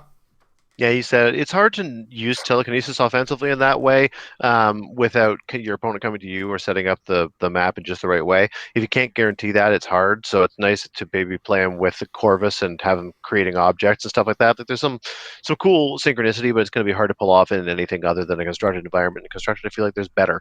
So he's okay. He's not fantastic. It is nice to get an extra Winter Soldier in your team, of course, as always, but still not that great for 100 points. All right, Jay? Yeah, for sealed, his defenses, he's just way too squishy and stealth no improved movement and not the most themable. And 100 points for that raw damage output or lack thereof is kind of scary. So I'm not saying pass, but I would be very careful when building with him. All right, we're moving into chases. We're almost there, guys. Next up, the Red Skull. Hydra, Power Cosmic, team abilities, 8 range, 185 points. Aim, Hydra, Skeleton Crew, Soldier keywords. Plus 15 points. You give him the Power a Cosmic Cube. He comes packaged with one. I'm going to have to double check to see what his do. This man thing shall humble you is his next trait. That's what she said. Or that's what he said, I guess. This man thing will humble you. Free, generate an artificial being bystander, max 1, in a square adjacent to an opposing character that attacked Red Skull since your last turn. And that artificial being is charge, 11 attack, 17 defensive combat reflexes, 3 damage. He's got super strength. Jesus Christ. His special attack power, and like somewhere in the middle there, Heat of Hades, poison, but instead damage dealt to each opposing character is equal to the number of their action tokens plus 1. And then a special damage power in his first 3 clicks. Red Skull, the matchless master of mankind. Leadership. Jesus, this guy sounds like a pro wrestler. Leadership perplexed. When Red Skull uses leadership and succeeds, he may also remove an action token from an opposing character anywhere on the map. If he does this turn, Red Skull has mind control as free, but only to target that opposing character regardless of range or line of fire. Tom. Which power or Cosmic Cube is it? I'm checking that one right now. That's what's that? The pick a power one, not the weird Kobik. Okay. So yes. So his his Cosmic Cube says free. An opponent chooses speed, attack, defense, or damage, and you then choose a standard power that isn't of the chosen type until your next turn. As long as the Cosmic Cube is equipped, modify the combat value of the type chosen by your opponent by +1, and this character can use the power you chose. At the end of your turn, roll d6 if the character doesn't have the Cosmic keyword. On a 1 or 2, unequip the Cosmic Cube. So I think he actually has a Cosmic keyword on this dude. No, he doesn't. That's the thing. Oh, Jesus. That's the problem. That is a problem. I mean, honestly, if you pull him, you play him. I think that he is a pretty great little piece. Honestly, I don't need a lot of more to sell me besides the fact that he's outwit proof with an upfront 19 invincible with running shot and pulse wave. You add all that to the perplex that makes him now a 20 defense if he wants it. Leadership is not going to come super far, but I like the fact that if people attack you, then you create artificial beings to fight them. Honestly, he is really good. It's too bad about the Cosmic Cube synchronicity thing, but I will say it's a real benefit to be able to pop tokens off of that Winter Soldier because then he can really go to town. Jesus Christ, this seems obliterated. Jay? I would actually seriously consider not giving him the cube just because I feel like you're going to use it like once. Like it's going to be a desperation once per game thing. Like if you're playing teams, like you just give this to a teammate. It's not worth it. In regular sealed, it's probably fine to just use it on him. Play him 185. I don't need the Cosmic Cube. Yeah, pretty much. If he had Cosmic Cube, a different story, but I just don't think it's worth it. Just make another character better, make another team better. Yeah. All right. Next up, Kobik. Power Cosmic, 8 range, 2 targets, 100 points. Hydra Shield, Thunderbolts, Cosmic keyword. For 15 points, you can get a Cosmic Cube that she comes with. I'll talk about that in a second. Rewrite Affiliations is the first trait. Free. Choose both a friendly character and an opposing character with printed team abilities. These characters can use the team abilities printed on the other character instead of their own printed abilities until your next turn. That seems silly until you switch somebody's Power Cosmic for Avengers. Or you do the PJ thing that he was doing last week, which is you give them Mystics, you make them deal Mystics, and then you Mangog their team. Rewrite history. Power. Once per game, choose an adjacent friendly character on the starting line and a character on your starting line, on your sideline, with the same name as a chosen character. The first character is equal or more points than the second. Replace the first character with the second on the starting line. That character can have the same can't have the same set symbol and collector number. So you can like switch a Venom for a Venom or a Captain America for a Captain America, as long as they're kind of equal points. It's like a power action on Kobik to shifting focus somebody once per game. And then she's got a special damage power in her first 3 clicks. Do you want to play? Perplex, probability control, and shape change. In addition, her Cosmic Cube comes with, it says free, and you choose one of multiple effects. You either place the character within 3 squares away from its current square. Until your next turn, the character ignores elevated and ignores hindering and modifies range +2, or you give an action token to an adjacent opposing character. If you can't, you deal that character 1 penetrating damage. I believe we're on J. for Kobik. Yeah, I think Kobik is pretty good, but you do have to build around her because of, again, raw damage output, but I think she does a lot of good stuff. And also, you make sure that you have a team ability to pass off to turn off your opponent's Power Cosmic, because I hear there's a lot of Power Cosmic in this set. Yeah. But even without the damage up, I think the Replex and Prob and what all the different stuff the cube does is still good enough to make up for it. Tom? I think that this is largely constructed play. I think that if you pull it again, you probably play it in a sealed setting or a team sealed setting. But I think you're really going to see this character sing when it comes to the constructed environment where you've got ID call-ins and stuff to really take advantage of the fact that you can get other people to do the damage for you. In sealed, that's a little bit harder. There are opportunities to get other people to do the damage for you. You can always mind control a Winter Soldier so you get it on your team. But other than that, I don't know what you're going to do. Yeah, this is less likely for team sealed, more likely for actual normal one-on-one sealed. That's because she's in there 115 points to your team, and she just makes other characters significantly better and makes your team function really good. And she can mind control in a pinch, which is how she worked for me. And I ended up going 3-0 in that tournament. I was just a little short on points of winning. Right. All right, next up, Iron Man. Avengers Power Cosmic, 8 range with 2 targets, 135 points. Avengers Illuminati, Stark Industries, Armor, Scientist keywords, ignores hindering for line of fire. I can create a world without war. Iron Man starts the game with an Infinity Gauntlet equipped. That's, I believe, a 15 points on that one. Yes. Wish the gems in the gauntlet out of existence. When Iron Man would be KO'd, you may KO an equipped Infinity Gauntlet to turn him to click 6 instead. Protected Pulse Wave.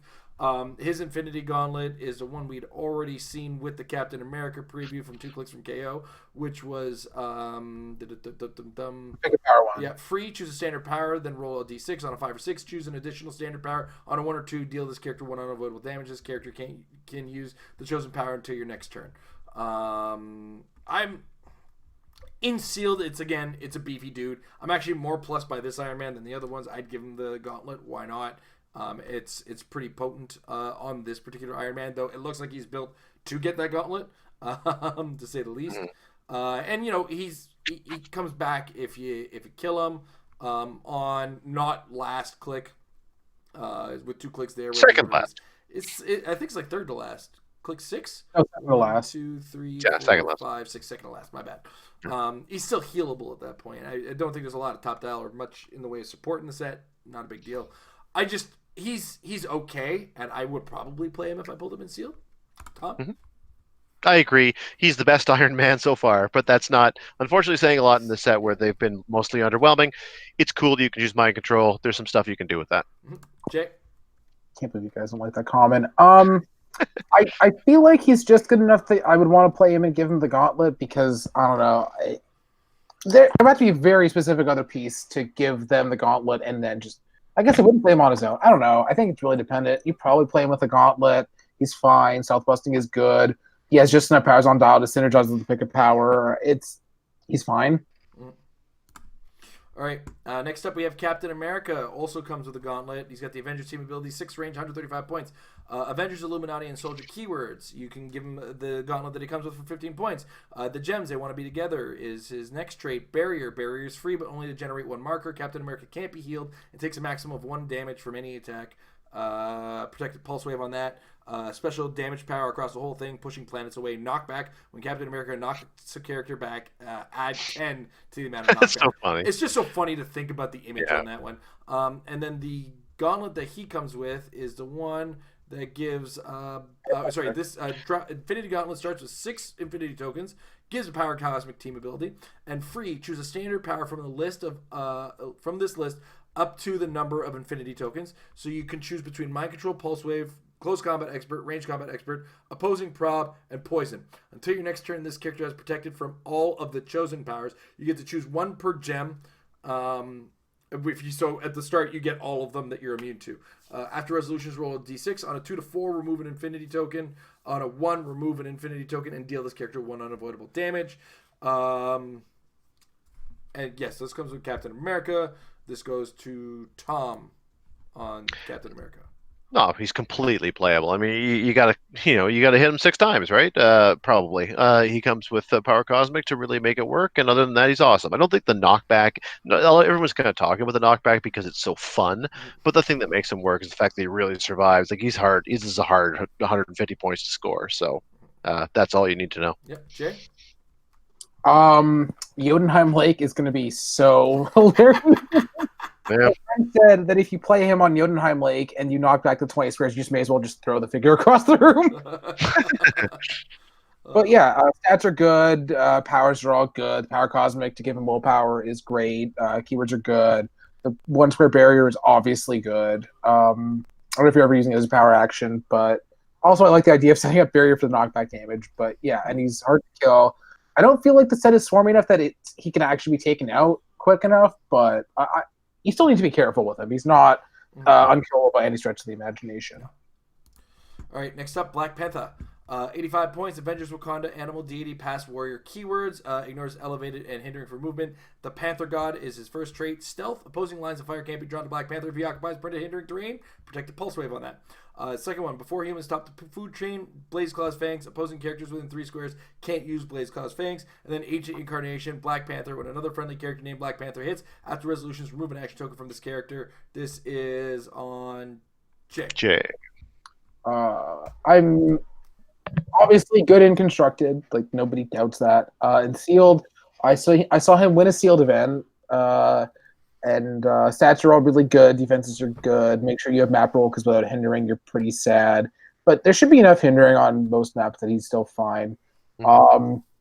And don't forget about that traded blades if he's on click 3 or below because it's really good. I don't actually know how much blades he's stopping in sealed, but it could be randomly good. But yeah, you should play him if you pull him. So, Tom. He's one of the best pieces in the set for a lot of reasons. Yeah. It shames me to say it. This is a chase you want one or more than one of if you're playing constructed. Because they're just going to go. They're just going to go because one's going to hit, the other one's going to lose an action token, that one's going to go. It's going to take the action token that you just put on that other one off. It's bonkers. But in Panther ID still, that'd be hilarious. Yeah. In sealed, play this guy. All right, Next up, Starbrand. We're almost there, guys. 2 more figures to go. 140 points. Avengers Cosmic Pass. The Starbrand chooses a new wielder. When Starbrand is KO'd after resolutions, roll a d6 for each character, friendly and opposing, within 6 squares of the square he last occupied. The character with the highest result modifies his combat values by +1 this game. Reroll the highest ties until only one character has the highest result. Protect the pulse wave. Before interstellar travel, Starbrand and friendly characters within 3 squares can't be attacked by opposing characters with using hypersonic. And then Ancient Incarnation Starbrand. If another Starbrand, yeah, great, cool, awesome. He's playable and sealed, but I mean that's all I'm ever gonna see. And even then, I'm kind of sketchy on it.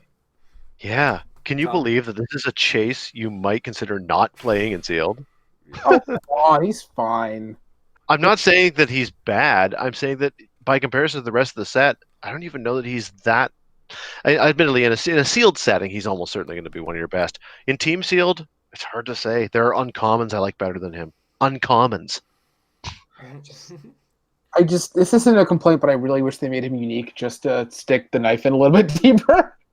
yeah. I'm gonna echo Jay. This is a chase you want more than one of. He's fine for sealed though, really. Like, I don't know. He has Avengers keyword, whatever. I mean, we have that Starbrand from Avengers Assemble. What a casual! It's a super casual chase, is what it is. No, it's so good for Golden Age competitive. What are you talking about? All right, next up. I mean, it's gonna get pulled in Team Sealed, so let's not get ourselves. The Ultra Chase Thanos, Mystics Power Cosmic Team ability, 7 range, 160 points, 160 or 110. Minions of Thanos, Negative Zone Cosmic. Keyword Negative Zone. Haven't seen that one in a while. Artifact from the Interventional Cosmic Vampire. Thanos may start the game with the Ego Gem equipped. I believe that's a +5 on him, or is that not? No, it's actually just Jesus. I think. All right. Screet is as Screet does, and Screet is hard to swat. Free once per game, generate a Screet bystander, which is 8 movement with phasing, 10 attack with Psychic Blast, 19 defense with Impervious. It is autonomous, and it's got this Chaos Might special damage power, perplex, but only to target other characters. When Screet uses it, she modifies the value +2 or -2 instead, then rolls a d6 on a 1 or 2. The modifier becomes 0 instead. And then the special attack power on Thanos. Genocide is not what Mr. Steph's desires, but it says what the Maker's followers deserve. Jesus Christ. Come on now. There's almost as many words in the name of the power as there is in the power. I love the artisticness, but come on now. Precision Strike, free, make an attack targeting an opposing character, but only if there's another opposing character with the same name on the map. When Thanos KOs a character, after resolutions KO all bystanders generated by that character, then heal him 1 click for each bystander KO this way. The special damage power, the biological application of cosmic power. Perplex, but only to target other characters. When Thanos uses it to target a friendly character, that character can use the Power Cosmic Team ability until your next turn. When Thanos uses it to target an opposing character, that character can't use Willpower or Protected Outwit on their powers until your next turn. I think it's you. You finished it off. I'm finishing it off. All right, play it. If you get it in sealed, like, first of all, you won the lottery. You're up a couple $100. Play it because he's beefy. Play it at 160. Like, he's a meat stick. Pull Screet out. Do a lot of stat bonuses. Drop your opponent's stats massively.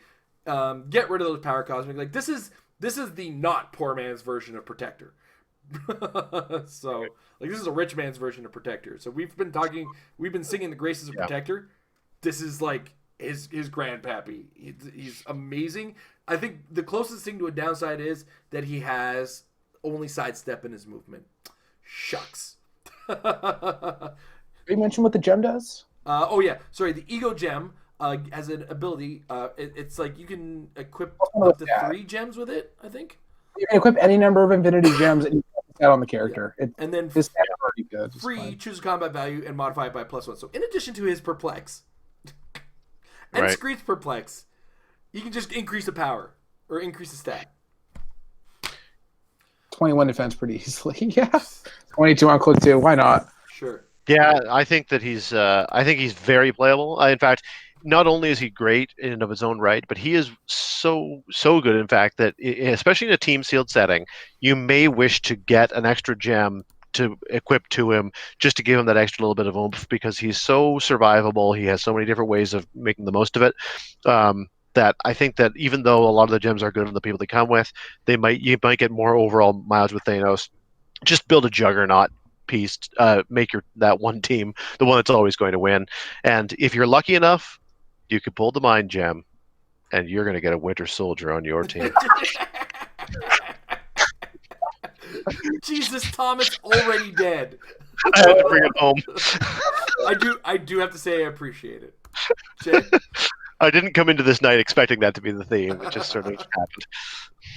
Good luck deciding which of your teammates gets to walk away with it. That's going to be yikes. That's true. Well, I mean, I'm teamed with Emily. She always got one. Whoever walks away with the Ultra Chase doesn't get any prizes. Yeah, I guess you have to win, and then it's going to be a nightmare. But yeah, he's obviously so good. Be careful if they have wasted shutdown you're protected out with, because I feel like at that point that's pretty scary. But his stats are high enough he could next to one shot a possessor anyway, so that's fine. Screen is ridiculous. Also, being able to just move and then make a fog is wow. Constructed, iffy, maybe a decent Thanos copter pilot. Otherwise, this is not the kind of tile that sees competitive play. I like the Thanos copter idea. That's good. I hadn't thought of that. I don't know if it's better though, because the other Thanos is better when he pops out. I don't know, but he's. I don't know. I feel like there is some teams that use this Thanos and use him very effectively. It's not obvious, but there's beyond the copter, there's something that makes this Thanos really good. So I'm gonna say there is some major concern. Anyway, anybody else remember when WizKids said they weren't gonna make Ultra Chases super strong? Right. I don't know. I thought it was less playable than Captain Marvel was. I'll agree with the fact that if you've got to make an Ultra Chase, I'm glad it's this and not it could be worse. Yeah, it could be worse. It could be way worse. All right, that said, guys, it's been one hell of an episode. Boy, I can't, you know what? Sometimes we just get a set where there's so much we're talking about across the entire set that we can't avoid this kind of a long episode. So we want to thank everybody who hung in there. Thank you guys for watching the archive and you hung in it, man, because I'm pretty sure some people are skipping over things. Like every time Tom makes a joke about the Winter Soldier, you can't find it. He pulls it out of nowhere. Tom's RKO is capture Winter Soldier. But Tom, I want to say thank you very much, Tom. Thank you, Jay. Thank you. And let's take this home. I want to thank our sponsors over at MajesticCCG.com/Apex-Insiders. $3 a month gets you great mind dumps from some of the best players in the game of HeroClix, and occasional wacky stuff from myself or Amber. And Tom he wins tournaments, so he sometimes makes his voice heard. We also want to thank our patrons over at Patreon.com/MarriedWithClicks. If you want to join in on that, check it out. There's multiple valuations you can jump in there. All valuations get you access to our Discord and our monthly patron hangout. We just had our last one this past Sunday. It'll be the first Sunday of every month. So the next one, barring any kind of situational problems, is probably going to be Sunday, July 7th. Depends on what's going on that day. We don't know when Canadian Nationals is. Don't ask us. That said, once again, thank you, Tom. Thank you, Jay. Thank you guys for watching. Thank you guys for watching in the archives. And remember, guys, Black Panther is out on Wednesday. Get these packs, open them up, build some teams, get some practice, because practice will make those teams better. Have a good night, everybody.